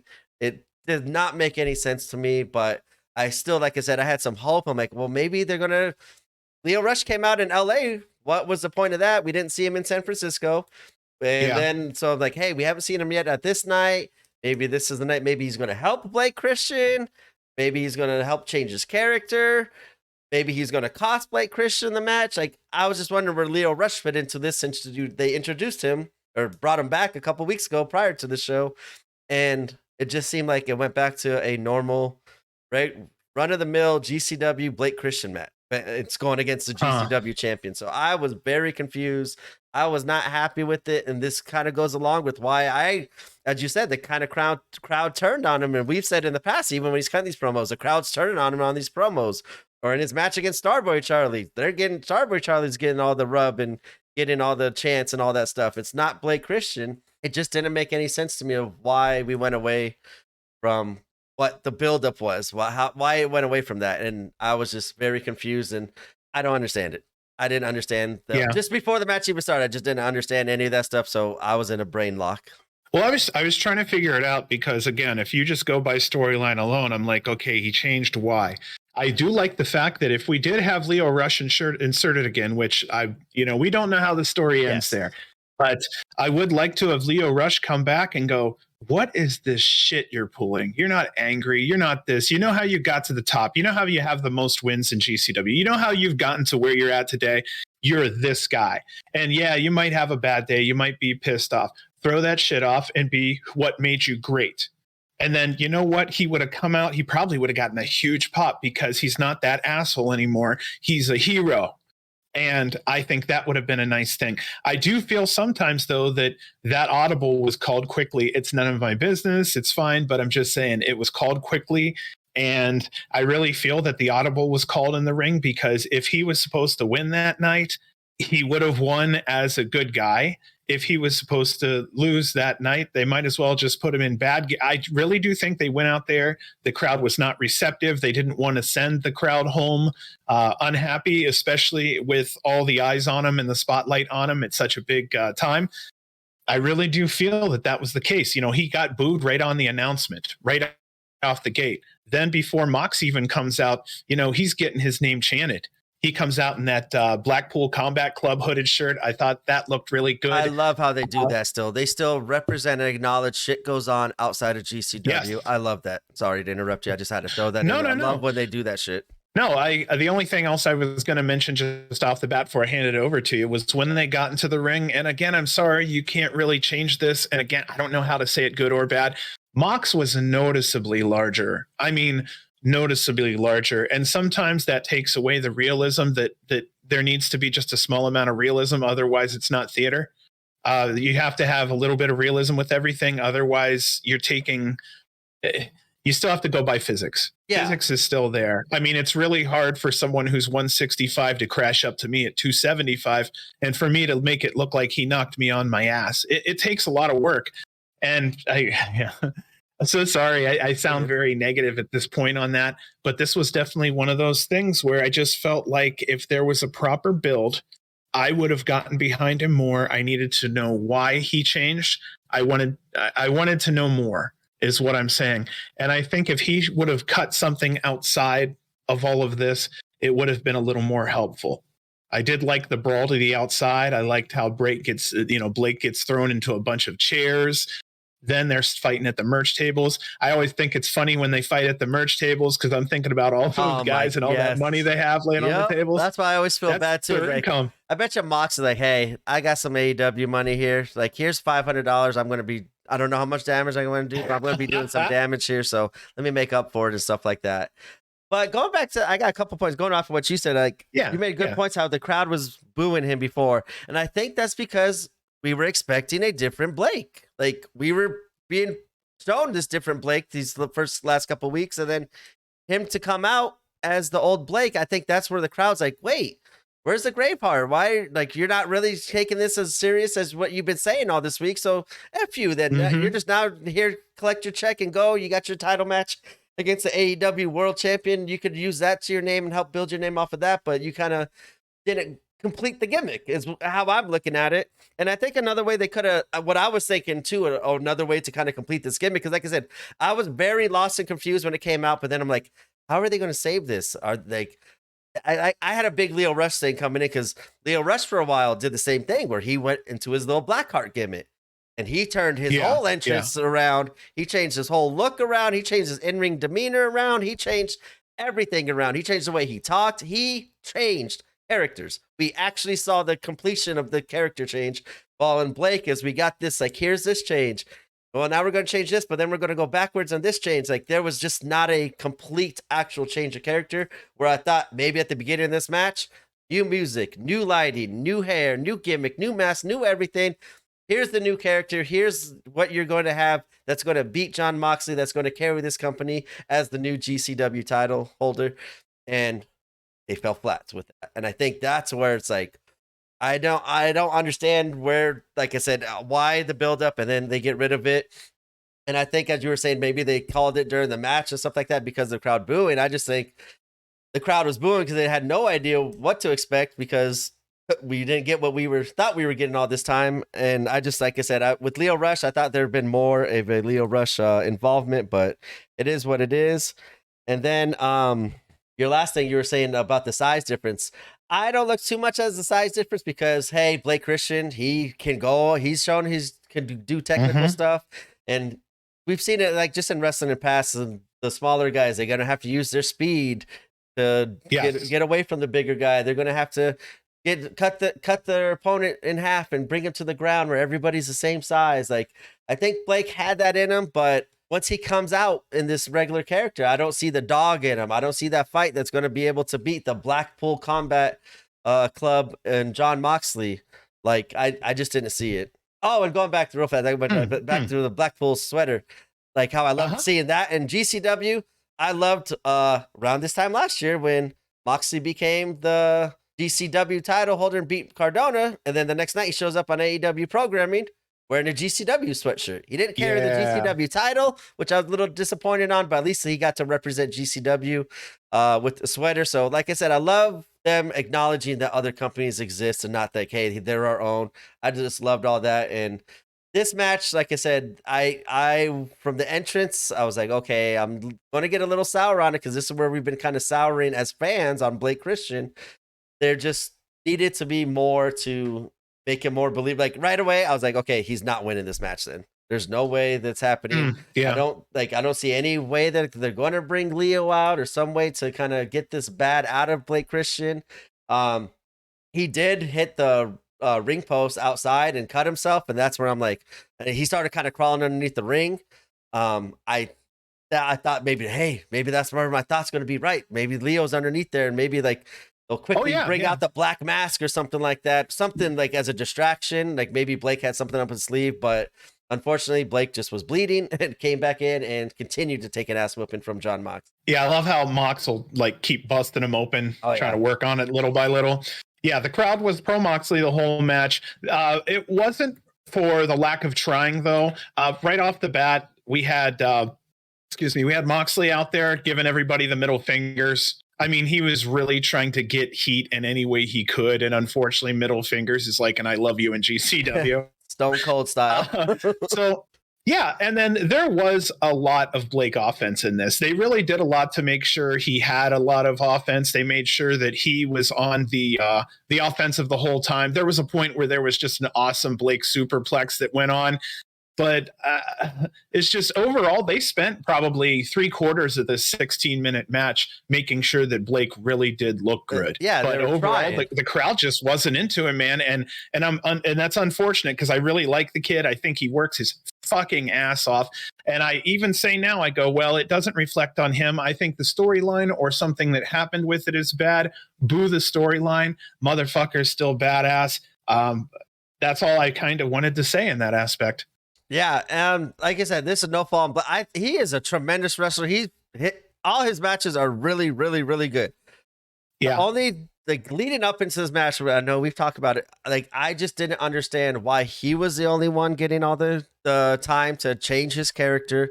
I don't understand why he was the only one getting all the mic time. I don't understand why you had Lio Rush come out and he didn't even do nothing in that first match either. Like, so I was just wondering where it was going to lead up when Blake Christian went against Starboy. There was just all this, hey, we're building Blake up. We're building Blake up. We're building Blake up. Now's the time for it. And we just got the same old Blake. I just think there needed to be just a couple extra little steps to make me fully behind Blake Christian as I want him to beat John Moxley because I love John Moxley. But if he's not going to be in GCW defending that belt at least maybe once a month at least, or even show up once a month and just have a tag match, even as a champion, and maybe have it lead up to the following month, like I want a GCW title holder that is going to be in GCW. As Blake Christian has said, that is the one thing I've always agreed with on him with it, is that we want the GCW title holder back home, back in GCW, back where it belongs, back to being defended.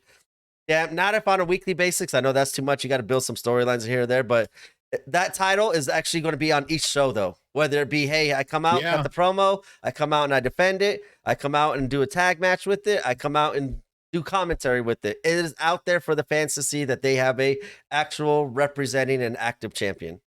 Dude, I'm not going to really argue with you on this one. There's a lot of movement around Moxley. So if you want that Moxley match in GCW, you're going to cut 90%, sometimes 100% of the promos. And that's just one of those things that is going on. I love his recognition. I would love for him to continue the title if he can show up, let's just say once a month. Would be cool. Show up 12 times a year, come in, do what the fuck you have to do. Let the GCW guys crawl over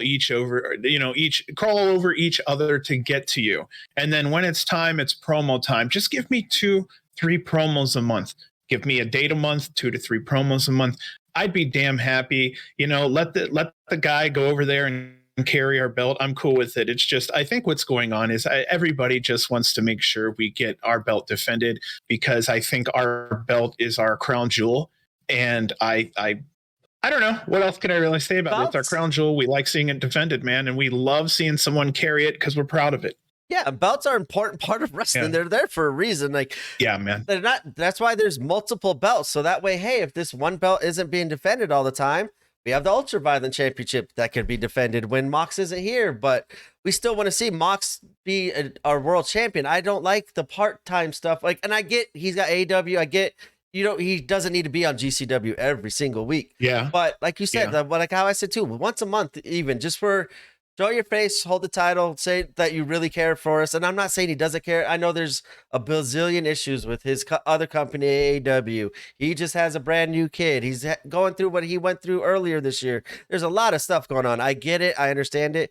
But we've talked before the past too of we miss those videos, these promos that take 2-3 minutes, but they tell an awesome story and get you so hyped up for these matches that they could be cut at home or something like that. Like I would, if Moxley just at home talking about GCW and my next opponent is Blake Christian. This is why I'm going to beat his ass. He doesn't need to really belong in the ring with me.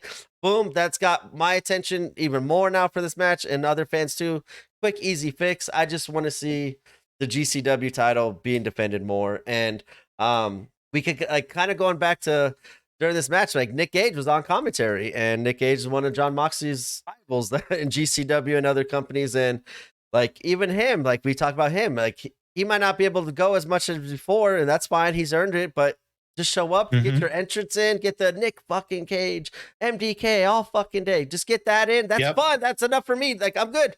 That's cool. You don't need to wrestle, Nick Gage. You're good. You did that. Or you're on commentary saying the funny stuff. Like, you don't need to be a full-time active performer. You could just show up every once in a while, do some cool shit, take your time that you need to. And we heard Nick Gage kind of allude to maybe a possibility that will happen in the future. But on commentary, he made a comment of, hey, I don't know how much more I have in me. I might only have one last match in this body. But if I have it, it's going against John Moxley. So maybe we'll see what that leads up to in the future. We'll see if maybe that was just Nick Gage being Nick Gage, trying to get his way into that one last match. I would love to see it again. I know the last one wasn't as fun as I thought it would be, because I think Nick Gage got a knee injury like real early into that match. He took a he went over the top rope, landed on glass, and landed on his knees. So I think that kind of took away from the last Moxley match that they had last October. But I got one for you. Yep, go ahead. I gotta ask you. It just hit me. Okay, so here's a fun one for you. Just put your hat on to 1998 Raw. Outside of the drinking, is Nick Gage not our Stone Cold? I'm giving it to you just for a moment. Please think it over. Does he not come out to the music? We go fucking nuts. He cuts a fucking promo. He doesn't wrestle. He doesn't need to. Stone Cold was injured at that time. He comes out, he does his thing, talks about, or he pulls a move off, kicks someone ass, walks the fuck out, and everybody's happy. 5 minutes and he's gone. And he's our Stone Cold right now. Yes. Without the drinking. Yes, and I love it. And I want to see more of Austin. Like, hey, yeah, it sucks you got the neck injury, but you're still relevant. You're still in the fans' eyes. You're in our ears on commentary. You're carrying that belt. It's like, oh, he's the champion. Oh, like you mentioned on commentary, he's our champion, but he can't wrestle because he's nursing this injury. But it's still being acknowledged that he's the champion on a weekly basis. Like, when's the last time we said Mox's name other than Blake Christian outside of in GCW programming? It's like not mentioned at all outside of when Blake's wrestling. So I just, interesting. This goes like where I think a lot of fans too is like, if it's Blake Christian, cool, but we want to see the better. We want to see the Graveheart if you're going to do that to be the champion. If it's not going to be if you're not going to be the Graveheart and you're not going to win the belt, then I'm cool with Moxley doing it just more often. If you're not going to do it more often, get it on somebody that's a GCW person that will be more around more often. This was a fun match, and this is another thing too that I wanted to see from Blake, which was kind of why I soured on him maybe possibly winning the championship, because we really haven't seen him get quote unquote extreme or death matchy or whatever you want to call it. It's more just in the ring, which is fine, traditional. It could be a hybrid championship. You don't need to always have the GCW title match being some crazy fuckery match. It could be a straight one-on-one match with no tools or weapons involved, and I'd be absolutely fine with that. But we haven't really seen that from Blake Christian, and him going against Moxley, as Moxley loves violence. That's why he's in the Blackpool Combat Club. And Blake stepped it up big time in this match for me. This was what I wanted to see from Blake. If I see maybe one or two more of these matches with Blake where he could take his ass whooping, he could get the blood, he could handle the glass, he could handle the doors, he could still get the crowd behind him, maybe as the full-on Graveheart character, I would be 100% behind Blake Christian carrying the GCW world title everywhere in GCW programming. But unfortunately, we didn't get that tonight. I don't know if we're ever going to get it since that was our last show before the next one coming up, Homecoming. But Moxley does retain the GCW World Championship title.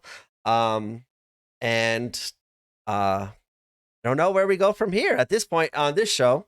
When Blake wins, it's like, okay, we're kind of back to where we were before Blake started calling Moxley out. When this was announced, maybe like a month or 2 months ago, this match was announced. So we're now once again left hanging. Like, who is going to be the one to take the belt off Moxley? Or is Moxley going to show up more? But I just think there's zero chance of him showing up anytime soon or more often than what he's doing, because his contract status in AEW and him being the world title holder, like if he's doing these matches with glass and stuff like that, like Tony Khan's not going to see this and want like, oh yeah, go do that match again while you're carrying my company around. Like, I don't think he's going to be carrying it for too long. I just don't see it possibly happening. So that's why I just want somebody else. If it's Blake Christian failed, we were left up in the air. What's going to happen at our next GCW show? Who's going to be the one to take the title off of Moxley? And we will get into that here in a couple minutes here when we kind of go over everything. But that's where, at this point, that's where I'm left. I'm like,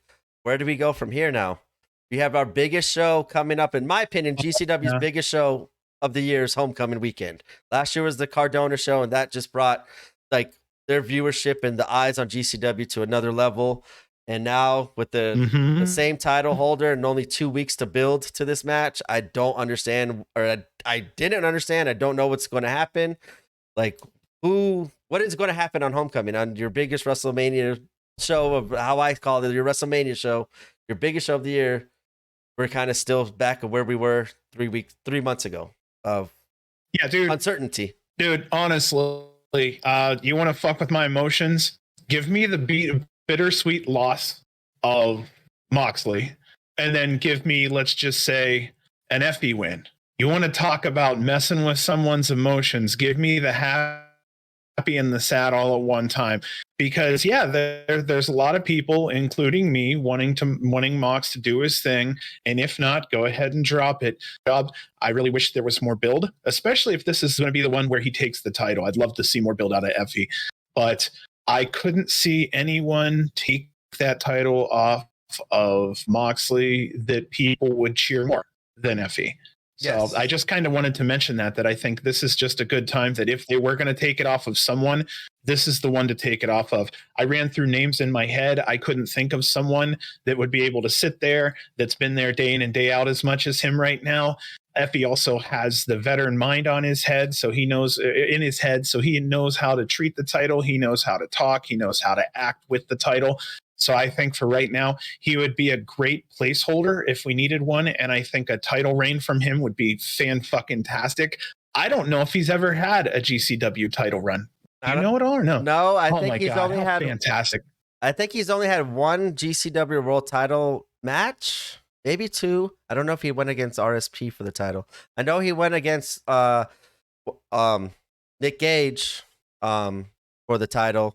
But I obviously he did not win that match, but that was where he showed out where, hey, he could do the deathmatch stuff. I think that's the first time I've ever seen him do some deathmatch shit, and he went all in like how Cole Radrick did. I see a lot of similarities with that kind of like Effie was okay, everybody's like liking him, he's cool, he's funny, he's doing all his thing. And then, okay, here's your world title moment, here's your chance to prove it, and he fucking killed it and knocked it out of the park where that elevated him to where he's at now. And I think he's earned. Obviously, I think he proved to Brett, he proved to the fans of he is more than willing and more than capable of carrying that GCW title wherever it is, representing it as well as he does, and it could be defended in other promotions. He's where he's gonna if he's gonna be every week. He's gonna be at GCW more than likely every single time, every single week. So as you said, he's gonna be out here. He's gonna be here. We skipped some parts, but it's fine because Effie is going to be challenging. All right, it's Effie's going to be challenging Moxley for the GCW World Title at Homecoming, and I think when we were talking about the tag team title match of when we were kind of disappointed that Team Bussy lost, I was kind of thinking like, okay, like that kind of sucks because they've been doing so good, and okay, I like Maciso's doing it really cool, but like, what's going to happen with Team Bussy now? Because they were doing such a great job as tag team title holders, and we saw Alley Cat take it as personally as she did, dropping it because I know she loved carrying it. But FB, we kind of saw like, hey, it's going to be okay, we're going to be fine. But you didn't see the defeat on his face of when he lost it, because he now gets the next shot at Moxley, which I think, as you said, is a perfect pick to, even if he doesn't win it, we'll see what happens again. I guess it'll be up in the air again, but I think this is going to be his time to win it. It would be the perfect way to send off the homecoming crowd on day one. I think it would be an awesome way to start day two of having him come out, get all the streamers, get the love, get the chance, cut a really good promo, and then the lights go out and possibly somebody shows up to be the new challenger to his match. Maybe somebody's playing as we've been asking for, the spoiler and taking the fun away from the fans and getting the heat. What better way to get heat, instant heat, is to interrupt Effie on his world title championship first promo in front of the Atlantic City crowd, and boom, you took that moment away from him and attacked him. Like right there, boom, instant heat, instant big heel to maybe start a program. I am hoping and rooting for Effie at Homecoming for sure, even though I do like Moxley more. But if Moxley, I'm sorry if you're not going to be doing this GCW all the time, go do what you need to do. Come back whenever you can, but you don't need to be the title holder. Let's let Effie carry the new start of GCW as kind of like a new era heading into 2023 as we finish out 2024 here, or 2022, sorry.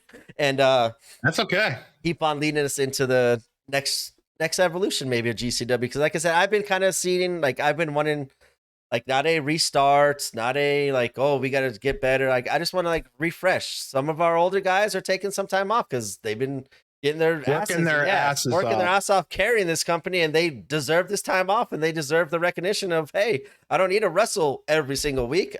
Give me a little break. Give some of these younger guys that, hey, I went in here and I made him look good or her look good for all this time. you got somebody here that could take my spot when the time comes. The time might not be right now. I might take a little break right now, so they need to elevate their game. But when it, these deathmatch wrestlers, you never know when their last match is going to be. You never know. They might wake up one morning or I'm done. Like, I can't do this no more. It's not worth it. And now you got a void. You got to fill it. So I think this is their time to have new champions, have kind of the younger, as we've been calling them, young pillars, step up their game, prove that they could carry GCW on their backs as Nick Gage, Alex Colon, Bussy did, John Moxley did. All these people that we've had as our champions and representing GCW, I think now is the time for the new people to step up. Let the old people, not old people, but the older wrestlers that have been there the long, more tenured, the veterans, take their breaks, refresh. People our age. Yeah, right. I'm done. I can imagine wrestling at my age, and then we got Nick Gage out here doing the shit that he was doing. I couldn't do it. But I just want to see, like, those people have earned it. If they want to still go full time, absolutely, I'm all for it. Keep on doing it. But I think as we're kind of seeing now, a lot of these older wrestlers like Cologne, I'm going to be taking some time off here soon. Nick Gage, take all these time off soon. I think now is the time to start rolling with some of these young pillars, giving them these opportunities. Like, this was a perfect opportunity too. And I think Blake, while he didn't knock it out of the park, I do now want to see him and maybe another one of these little bloodbaths, one of these little crazier feuds, maybe with a Joey Janela, going a 30-minute crazy bloodbath match. And then that will make me way more inclined to see Blake Christian as a young pillar carrying GCW. I just need these young pillars that we always talk about, get these chances to show that, hey, we can carry the GCW flag on our back and represent the company as well as the people before us did. Well, I don't want to ruin anything, and I'm just speculating because I think it would be fun. Whoever wins tonight, I have a feeling may have to fuck with Bully Ray. I really do feel personally, or just in my mind as a fan, I think it would be cool as shit to have an ECW original come over and go, hey, wait a minute now. I've heard about you guys. You know what? I'm going to shoot straight to the top. I want your ass. And I don't care. I honestly would tell you this is where Moxley would work because they're both veterans. They have similar styles. They would be able to work well together. I feel that Effie could do the same thing for sure. But I feel that Moxley probably knows Bully a lot better. Those guys could put on a hell of a veteran match. And I also feel that without all the weapons, those two could put on one hell of a main event. If it goes Moxley's way, I'm hoping it goes in that direction. If it goes Effie's way, I still hope it kind of goes off in that direction. I'm literally waiting for Bully Ray to come in and put his stamp down that GCW is a legit company that you need to watch out for. And just like Sabu came in, I just want his stamp of approval. Yes, and we kind of got the stamp of approval. We'll be going over that here in a couple minutes when we go over what happened after the next night at the People versus GCW. What happened at Ric Flairs last match? That was kind of the person when you were when I was describing. No, it's all good, dude. We're on a time crunch. We're obviously, as you can hear, we kind of broke this into two parts. Some shit came up, but we're taping right now, right before homecoming. So we got our homecoming coming up. We're excited for it. We're trying to get this done and out to you before homecoming, and it will be done, I promise. So you might be listening to this right during homecoming, maybe right before homecoming. You might be listening to this after homecoming. We are taping this the day of homecoming, so we are on track and schedule. The homecoming review will be after homecoming, obviously, this week, and we will cover both shows and get ready before they go to Charlotte and continue on GCW's touring schedule. But heading back to, as you said, Bully Ray, that would be one of those people I think would be good to come out for Effie's second day or first day as champion, this homecoming part 2, and interrupting Effie after he kind of gets over. I think that's boom, instant right there. You got a match. But I would prefer, as you said, you like Bully Ray with Moxley. I would prefer Bully Ray with Effie because then we could probably assume that Effie's going to win the belt, or maybe not. Maybe Bully Ray changes it, but then it gives Effie something to chase after for again that we could get behind Effie, and I'm all for that again. I just don't want to see Bully go against Moxley because then it just seems like either way, whoever wins, we're kind of right back where we were anyway of having a non-present GCW champion. While I agree with you that it would probably be the way better match, it would get more eyes to the GCW product as they know both names probably more than they do with Effie versus Bully Ray. It would definitely sell out wherever it would go. It would get a lot of eyes. It would get a lot of social media attention. It'd get a lot of eyes with Bully Ray talking about GCW and Moxley or Effie on Busted Open. It would, all those fans now would be interested in checking out GCW. Like, hey, is that company we saw at Ric Flairs last match? Oh yeah, they did some pretty cool stuff. Like, yeah, I want to go check that out. Bully Ray's going with them. That got to be a good company, as you said, to get the stamp of approval. Yep. I think that would be awesome. But I just think that those two names would be awesome for the short term. But then it just leaves me as a GCW fans like, we want this title more often. And I just think if Bully wins, we definitely ain't seeing it as more often. If Moxley wins, we kind of already know where we're getting with Moxley. But I think if it was like just a standalone quick match, and then maybe either night 2 on it, something happens to either whoever's a champion, or maybe right afterwards, the lights go out or something shows up or debuts that's a GCW person that we haven't seen in a while. Like there's both ways. Got a lot of good possibilities. I like, now as I'm talking through it, I like both ideas. They're both going to be very good for the company, but I'm at the point now as a GCW fan. I want a GCW person. I want that title every week. And like, we got to, if we're not going to get it every week, we got to elevate the tag titles. I think we're going to see a lot more of with Los Macisos. We now, as of the show, we got a new Extreme Championship holder in Cole Radrick. I think he might not be able to carry the show, but he can main event here once or twice and put on some crazy Extreme matches as the Extreme title holder. He's solid. I think, I don't know about main event yet. He still has his baby face a little. No shit. Not gonna lie. I'm actually probably one of the biggest Cole fans out there. He's still got his baby face yet. He's even still growing into his body. You can see that. I'm super, super proud of him for getting a championship. Yeah, I don't think he's main event yet, but I could tell you he would be a bright spot of the night. He's another feel-good kind of guy, I think.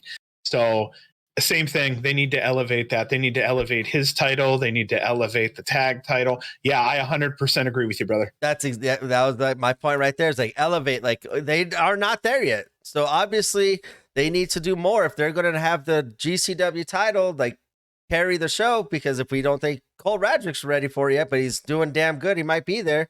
They either got to give Cole Radrick more opportunities to show that he could do that, or if you keep Moxley on, then Cole doesn't have to go above and beyond every time and carry the show, but he could display of hey, I can do this. I'm doing it on the undercard. I'm going to prove to you that I can be on the upper card and be in the main event and stuff like that. I just think if you don't, that's why I like the different titles being involved, because if one's gone, it's going to happen.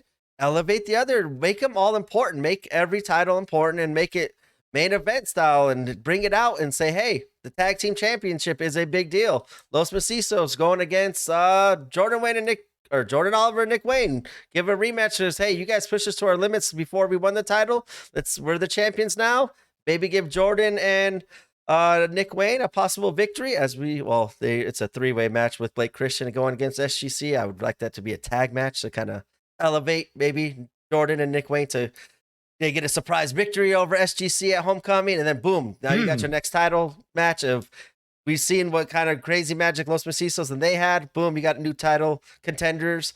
I just think there's a lot that can be done, and it could easily be done. I haven't seen it there yet, but as this show proved, I just got to give them some more time, because the last couple shows have been better. They're getting back to where I fell in love with them and how everyone else fell in love with them. I just think this is a good thing. I know I'm saying it might sound like a bad thing, but it's also a good thing with Moxley being titled, because we don't know what's going to happen. And whenever it does happen, it's going to be a shock to everybody. But I would just like, if you're not going to do that, if you're going to have Moxley champion, cool, bring him in more. If not, start giving these other people the Extreme Championship holder, Cole Radrick, give Alex Colon Ultraviolet still, right? I can't remember. Yes. Yeah, he's back to Ultraviolet. Yes. Yeah, he beat John Wayne. Yeah. Oof, that's not a good thing. I should know who these champions are right away, not blaming them. This could be me. Just there's so much wrestling going on. I forgot when it happened and when it not. But that kind of goes to my point, is like, we gotta, if we're not gonna have the world title every week, let's elevate these other ones to make it more important to carry the show when we don't need Moxley here. When Moxley's here, cool. Moxley's back. He takes over. You guys kind of still do your own thing. We'll keep on getting you good spots and putting on good matches. And you now have earned it, since you've carried the show, that they're going to be elevated in the fans' eyes as well. Let's go into memorable moments of the evening. Yay. So I have just a couple. Again, I always kind of like to keep mine short and sweet, because I was like, I like the top 3. Cole Radrick, boom, right off the gate, starting off the show. memorable moment for me. That's awesome. We've been talking about the scramble. We've been talking about Extreme.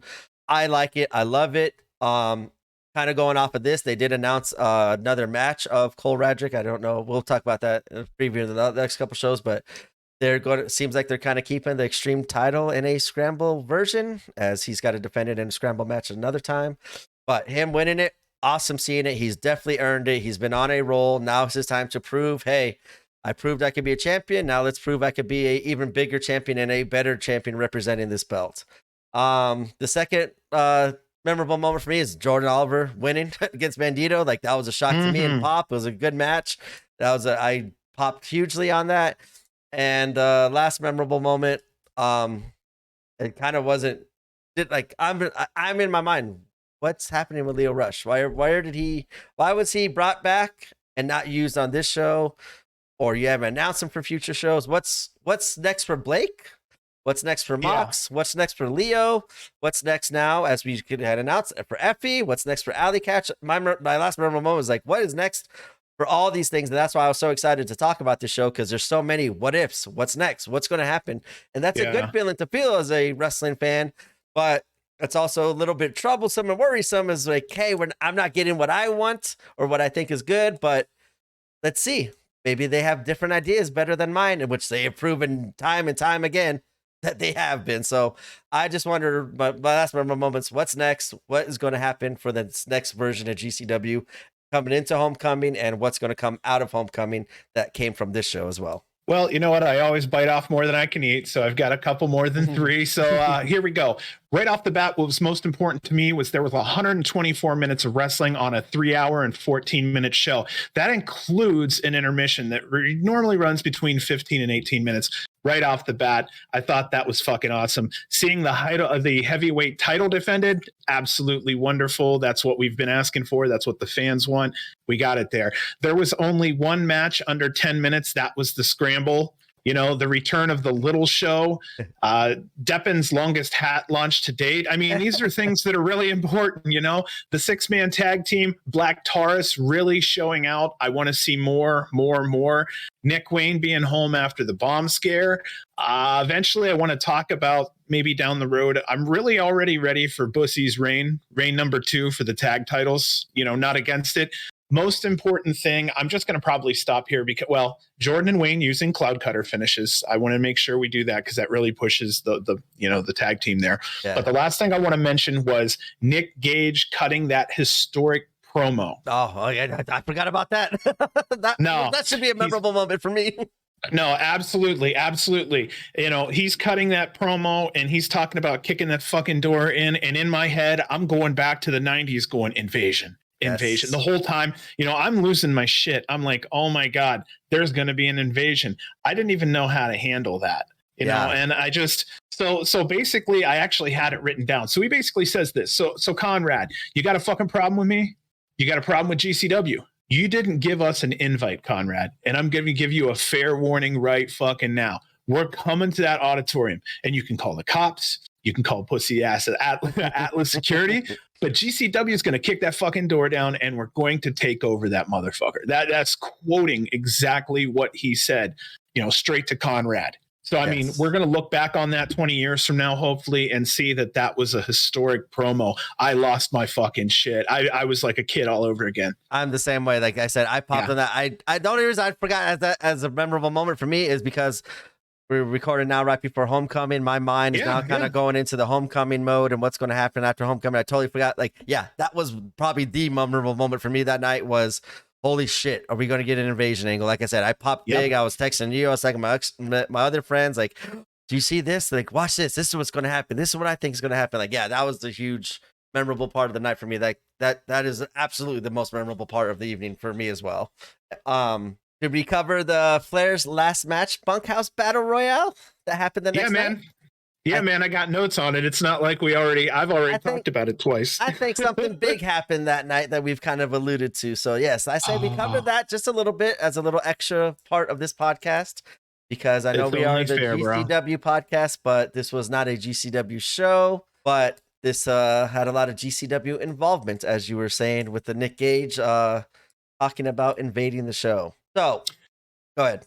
No problem. So right off the bat, I should have put a couple things. I should have put 2 and 2 together because they introduced Dave Prazak. So here comes Prazak out. He's on the announce team. I didn't put 2 and 2 together, but I don't know how many people they could have brought out that would have known the GCW roster. So, they try to show Frank the Clown in the crowd. He tries to be a dick. He comes into the ring. Fatu comes down. That originally was going to be a Hammerstone spot, I found out. So he comes down, he threatens to kick Frank's ass. Frank escapes the ring. He goes up the ramp. Out comes Mick Foley. He throws Frank in the ring. Frank gets his ass kicked. A promo is shown in regards to the history of the bunkhouse. So I just wanted to make sure we put all that in there because it's kind of leading up to this whole thing. It's very important to everything that happened. Yeah, so we come back from the promo. There's roughly about 10 wrestlers in the ring. It kind of hurt my feelings. I know now and I understand now, but Gringo Loco was under the Wrestling Revolver name. And that, I got a little tribal about that. I really wanted him under that GCW name. We got to see the entrances of Sin Bodhi, the return of James Storm, and of course, the much anticipated return of Bully Ray. Yes. So, go ahead, man. I'm just right there with you. Like when I saw Gringo, I was like, oh. And then they said Wrestling Revolver. I'm like, what? Why? What the fuck? Like they really are going against GCW. They don't want to acknowledge that he was just on the GCW show the night before, and that he was in a match with Black Taurus, who was in a match coming up this night. Like I was right there with you. Like I was disappointed in him not being mentioned as representing GCW, but as Nick Gage said, Conrad has a problem with GCW, and it was very apparent at this point of the night. Yeah, so then the match finally kicks off, and then you hear the announcer say, there's a commotion near the production truck. Same thing, man. I'm still getting the old 90s. They're talking about the production truck commotion, and we have never heard that before. So then we start to hear that fucking familiar bell chime. Just dong. Yes. Da, da, da, da, dum. And I'm on the screen. They cut back. And they cut back in the arena. And on the screen in big fucking letters. Long live. Jeez, I'm losing my shit. That was perfect. Nick Gage. Oh my God, dude. Nick Gage fucking runs out. He's got the red bandana on, looking like a badass. He oh my God, the crowd's going nuts. And that's funny too, because half that crowd, I almost guarantee, didn't know much about GCW. And the people who were there at least were losing their shit and knew exactly who he was. Yeah, we were talking about like the night prior at the People versus GCW. Like maybe 75% of that crowd was GCW fans, obviously, while the other 25% maybe had no idea what was going on. They just hear like their friends dragged them out, or hey, we see this, we got another wrestling event the night before. I got nothing to do. Like, here's a cheap ticket. Let's go see what this company's about. And going into the next night at Ric Flairs, I would say those numbers were probably, you said 50%. I was probably like opposite. I think maybe like 25% knew of GCW, have heard of them. Not even like knew of them, knew what was going on, knew the wrestlers, just even heard of the company in general. While the other 75% was like, we have no idea what GCW is. Who is this asshole coming out here and messing up this match? This is my James Storm, my Bully Ray. Like these guys I know of, they're on CB. Who the fuck are you? Kind of thing. But I loved how you said when they peeled that back and like you could see on the production screen, the Titantron or whatever, long live GCW. Like that to me was like, my shit. That was a goosebump moment for me. It's like, we are getting like, not only are we just getting like the invasion angle, they are acknowledging GCW as a legit company on Ric Flair's last match. And they're comparing GCW to New Japan, to Impact, to Ring of Honor, to AAA, to Wrestling Revolver. Like them GCW being, like I said, in that mainstream media's name and mouth, and now in all these new fans' ears, that's the shit that I'm here for GCW. That was goosebumps for me. Oh my God. Yeah, that Goosebumps was the only way I was going to describe it to you, because it was just a point of pride. Yes. It was really just a big point of pride that holy shit, they know about us. Not only that, but they now have a chance to understand what we already understand as fans. Yep. So Nick jumps up on the ring, he stands on the corner, gets up on that fucking rope, and he turns around and he stares down Bully Ray. Bully Ray turns his fucking hat around and asks, Nick has a problem. Nick, do you have a problem? Nick gets the fucking microphone right up front. He goes, where's my gang at? I like how he had to censor himself too. He had to censor himself a little bit being on the Ric Flair's last match. You can't do full GCW, so they had to censor it a little bit, but I still loved how he kind of got it in there. Oh yeah, dude. And then all of a sudden from there, you just see GCW talents just swarm the ring. We basically invaded Ric Flair's last match pay-per-view. So from this point, we see the match is actually going to kick off a second time. We've got Effie, Oliver, Janela, Justice, Manson, Manders from FGC, SGC, and Blake Christian also. Yep. So, I mean, just from there, it was a lot of asses and elbows flying, and GCW is making sure everybody else went over the top rope. And yeah, Oliver, like I know I'm a big homer, but he, like, to me was the most standout of the GCW crew because his name was being mentioned quite often during that show. He was on camera a lot. He was hitting the Cleopatra, trying for the clout cutter. Blake, hell yeah. Blake Christian, I think Jordan Blake like kind of also got the most spotlight out of it because they were just flying all over the ring, showing them like, oh shit, like James Storm's like, I haven't seen this in like 20 years since Impact X Division. Like, what is going on over here? And then you see Vance Warner and SGC going after Bully. One little spot here, I don't see it in your notes, but I wanted to make a quick mention. I thought it was kind of cool if you kind of know like how we kind of know the GCW background, but there was someone else in that match that used to be a part of GCW as well, not just Gringo Loco. But we had one Ricky Shane Page there. And I think, RSP, baby. Yeah, I forgot what company they said he was. I think they said Progress or Defy. Progress or Defy. Okay. I'm not 100%. All right. Yeah.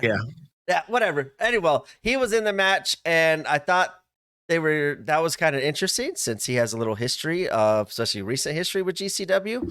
So I was interested to see how any interactions would happen there. They kind of actually avoided each other for the most part of pretty much all together up until Bully Ray ended up slamming Ricky Shane Page, and then he kind of held his legs up in the air for the "what's that" kind of moment, you know. So Bully Ray calls over Crowbar and tells Crowbar to hop up there and do the Devon part and "what's up" and do the headbutt.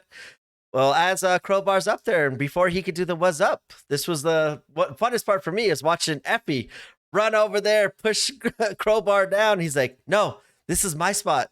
I've been wanting get my hands on RSP ever since I turned on him, where I tricked him and I changed company, or I thought I was part of 440 and GCW, but now here's my chance to get some payback on him." And then Effie ends up doing the "wazza" with Bully Ray, which was pretty funny. And he ends up connecting with RSP, and I really liked how he stayed there for an extra 3 seconds, kind of to play into Effie's character. And the commentary had not a hard time with Effie's character because they're being more conservative and more old school. Dave Prazak kind of had to smarten him up on Effie as he's trying to make wrestling more gay, and you just hear the other two announcers go, "Yeah, they're not." They just like totally went over that. They didn't know how to handle that, which was pretty funny seeing. But I love seeing Effie like that was said on a Ric Flair last match. Wrestling is gay, like. That is Effie, and I think that's why that would help lead Effie into this match with Jon Moxley. But then after Effie hits the headbutt on RSP, he gets up and Devon pushes Effie, or not Devon, Bubba pushes Effie, says, "Effie, get the table." And Effie's like, "Yeah, I get to do this." So he's rocking out, and then boom, Bully Ray throws Effie overboard. And I think that's where we go back to our conversation, where it would be very nice if maybe Effie beats Jon Moxley, and then maybe Bully Ray has something to say about it the next day. As you were saying, that's where Bully Ray would fit in perfectly. And I think that was a spot that was told here. So it's a little quick 2-minute maybe spot, or maybe even less than a minute, but that little time told so much story of past GCW with the RSP and Effie, but while also maybe lead into the future. I think so much was told in that 1 minute, which was awesome, that I think has hopefully good fortunes in GCW's future. Yeah, I have a feeling that in the next day or two, we're going to realize how much buildup was in that match than we even anticipated, right now. Agree. Well, basically from there, Bully Ray just started cleaning house. And I mean, he really did clean GCW's clock quite a few times. We had guys flying everywhere. Eventually, it goes down to Bully and Mance Warner. Right off the bat, you're hearing Mance chants off in the distance in the crowd. Eventually, Bully will put Mance through a table. So Bully will go to throw out Mance. And then it was the same thing, really quick, man. Bully goes to throw out Mance. Mance reverses it, throws Bully out. Boom. Mance is the winner. I mean, people are cheering. Everything's great. By the time that bell rings, the crew from GCW is already coming out. They got their PBRs in hand, classic GCW. They're partying in the ring. They're partying up the ramp. They eventually started drinking out of the fucking boot. So I do want to mention one thing, though, just for the people out there that was hearing the Gringo part. In the end, if you look, Gringo does have a GCW shirt on, and he is partying up on the. Yep. Front runner. No, just kidding. We love you, Gringo. I love that spot. Like I said, sorry to interrupt you. No. That was a great. But yeah, basically overall, they do a quick little interview with him. Mance puts over GCW. Bully Ray comes over and puts over Mance. It's just a beautiful time. Mance says he's going to go over and start doing his drinking, having a good time. That's when everybody on the side is, drinking out of the boot, having a great time. You basically can hear from that point forward, there are some great GCW chants and some faint MDK chants in the background if you listen real close. Yeah, I love that whole part. Once again, kind of like, hey, this is a brand new crowd that might have zero idea what GCW is. For them to get the win, I think was crazy. Like, just to go back to this whole invasion talk we were talking about before, is I thought there was no shot this would even happen because you'd have to get a Bully Ray to approve of, hey, yeah, let's let this GCW crew win. Then you'd have to get Impact, allow James Storm to get the okay to get GCW. Not even like just to show up and invade, but just to win was even crazier to me. You had all these companies agree. It's like, hey, yeah, that's our wrestler and they're representing us, but GCW, yeah, here you go. Because you work with us. You showcase our talent on your shows and we trust you. And I think that's just so great and phenomenal. And seeing the GCW, they even got to like not only get the cool entrance, the cool invasion, they got the fucking winner. And then they got to do the party afterwards, like how GCW does. Like that showed like all this new crowd of GCW. Like, this is what we're about. And they got that time to showcase, like, you're down with this? Come check us out, because this is the shit we do. We invade shit. We're the Last Outlaws. We do what we want to do whenever we want to do it. We put on crazy matches. You want to see high-flying shit? Here's Jordan and Blake Christian. You want to see some gay shit with Effie? Here's some gay shit with Effie. You want to see Mance Warner and SGC just do shit and go crazy? Yep. Here's what Mance Warner and SGC is about. You want to party afterwards with us? Here we are. We're all partying together with you fans, with everybody. Like, that was such an amazing showcase for GCW. And my mind is still like, even think about it now, it's like, to get all these other companies to allow that to happen just shows the good that GCW is providing for the entire wrestling community and world out there, and talents and fans and announcers and referees, everything. Like, that was just a all-encompassing thing of, this is why we trust GCW. This is why we like them. We trust them to do all these things and for a positive manner, not in a selfish manner. And I loved seeing that. And I love Mance Warner. A lot of people are going to be like, why did Mance Warner win? Who is this guy? Why is he winning Dusty Rhodes' creation of the Bunkhouse Stampede Royal? What the hell is he got to do? Well, us GCW fans or Mance Warner fans, we know like how much he loved Dusty. Like, he does, instead of the rolling elbow, like he rolls his hands, does the elbow. Mance does the rolling that, and then the eye poke instead. Or like, he makes so many Dusty references, and his clothing, even with the boots and stuff.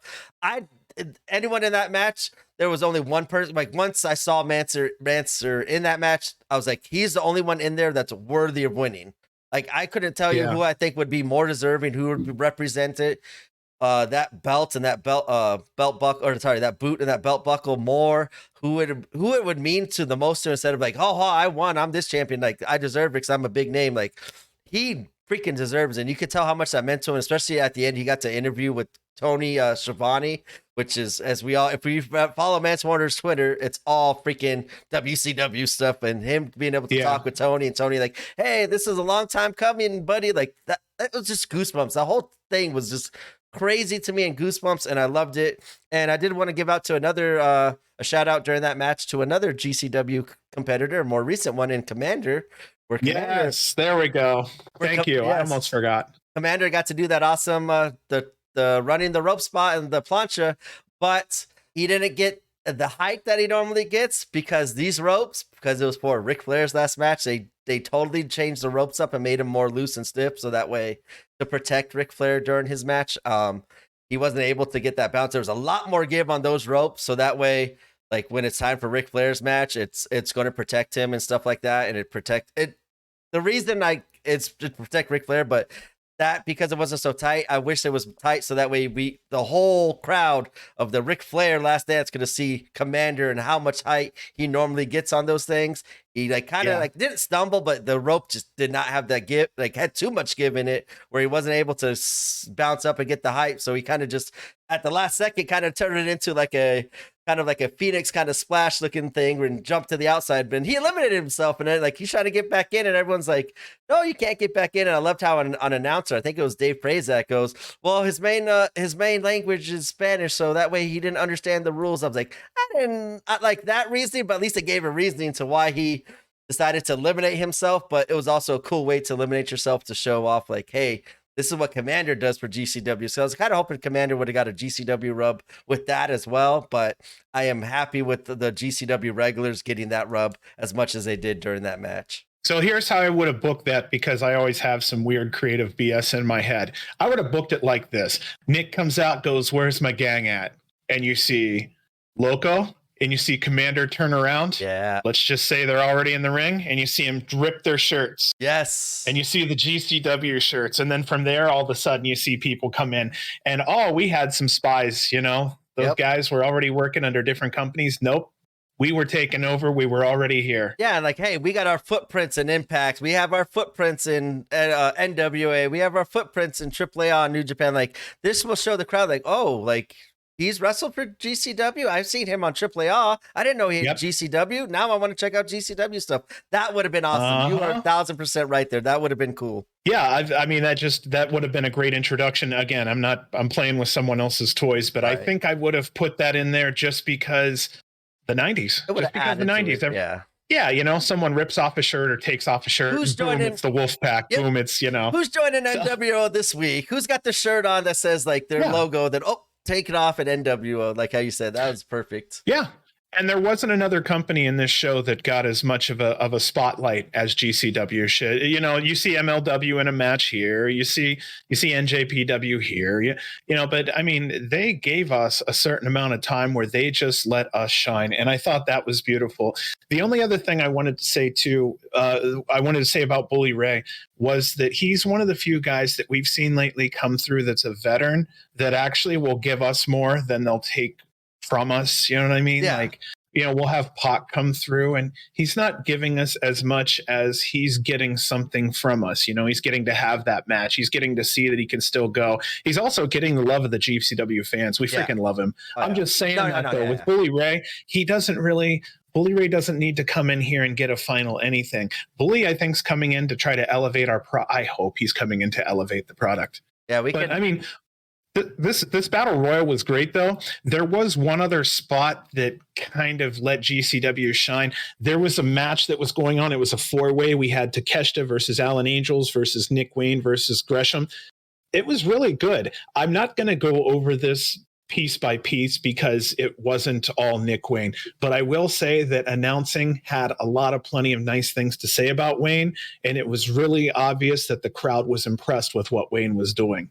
So I don't even have the winner on that one. It wasn't Wayne. I just wanted to make sure we follow GCW news and GCW performers. And I wanted to let you know that Nick Wayne went out there and they made all of us proud. Yes. And if you look at all of those, out of those 4 people in that match, all 3 have been, well, if you want to count Takeshita's JCW show, which we really thought was the GCW show at Great American Birthday Bash. But if you look at Takeshita, Nick Wayne, Jonathan Gresham, have all been in GCW as well. So there's some more of GCW leaving their footprints and leaving their fingerprints during this show and kind of showing the world of, hey, we are here. Like, we have all these companies that they trust us with their talent. They trust us to work together and put on a good show for the fans. And I thought that was my main, if we want to go over memorable moment, that was my memorable moment of this show, is seeing this was every other wrestling company other than obviously the one big company that we were missing for the show. Every single wrestling company, that big name you could think of, was represented on the show, and they all worked together to put on just a show for the fucking fans. And that shows like what could happen when companies work together to put on shows for the fans. Fans are going to get the best matches. They're going to have the most fun.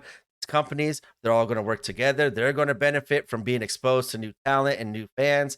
I just think it's best for wrestling when we all work together to help each other improve and put our egos aside and put a show on for the fans. And like I love that whole part about that. This show was that it was putting on a show for the fans and not just showcasing. Yes, it was all about Ric Flair, but it was all about awesome talent that was going on. And the one little thing too, like I liked how that bunkhouse brawl, like even though it might sound like, oh, it wasn't on the main show, it was on the YouTube free show. But yeah, I loved it being on that YouTube free show because hey, if you're going to order the show anyway, you probably went and watched this pre-show to see, because they had some pretty good matches on this pre-show as well, not just bunkhouse brawl. But you got so you got free fans that maybe weren't buying the show but wanted to check it out to see if maybe they were going to buy it here in the next hour. They all got to see GCW for free. And then people that bought the actual events, if you didn't watch it on YouTube for free, it was shown on the show as, hey, this what happened in our pre-show. Mance Warner from GCW invaded and took over and won. So they got main show time as well. And I just love seeing GCW getting this more main. Like, I don't want them to go mainstream. I want more fans to know about them, but I like them keeping their gritty, independent feeling and keeping it like, hey, like we're on the underground kind of thing. I love that, but I love hearing more fans being exposed to it because that's how fans like us get exposed to the awesomeness of this. Yep. GCW stuff is by outside word, and now that we're in it, we love it, and we want other people to get into it and love it as well. So I thought that was just an awesome moment. Yeah, for anybody who doesn't know it, you can go online onto YouTube and watch the invasion we just talked about for free. Yes. It's on the Ric Flair pre-show. If you need to go find it, it's on Fight, and I'm sure there's a good chance you may be able to find a chunk or two of it on YouTube. You know what? I'm going to put a link out on the bottom of whenever it gets uploaded to YouTube. It'll be on the link. It'll be on the link on the bottom of Spotify, Apple, and wherever you get your podcast. I will put a link to this match as well, so that way, if you want to check it out on the bottom. And what time did you say it was started at, the Bunkhouse Brawl? That's a great question. I would say 20 minutes in, 25 minutes in. Do you want me to kind of go over the upcoming shows since we're finally caught up for once? Oh my God, we're caught up? We're done? Yeah, I know. Right? Yeah, oh my God, we're only 2 hours before homecoming and we're caught up. This feels good. Yeah. We're caught up. It feels good. Yes, let's see what we got coming up. Let's talk about it. Okay, so I'm going to go ahead and announce today's show just in case, but I'm going to go through the next couple. So right off the bat, we have today's show. This is August 13th. This is 7 p.m. on the East Coast, 4 p.m. on the West Coast. It's GCW's Homecoming Part 1. You can get that on Fight TV. There's still tickets available. The only thing left is the standing room. Right off the bat, we're going with Jordan versus Ninja. We have Deppen versus Blake.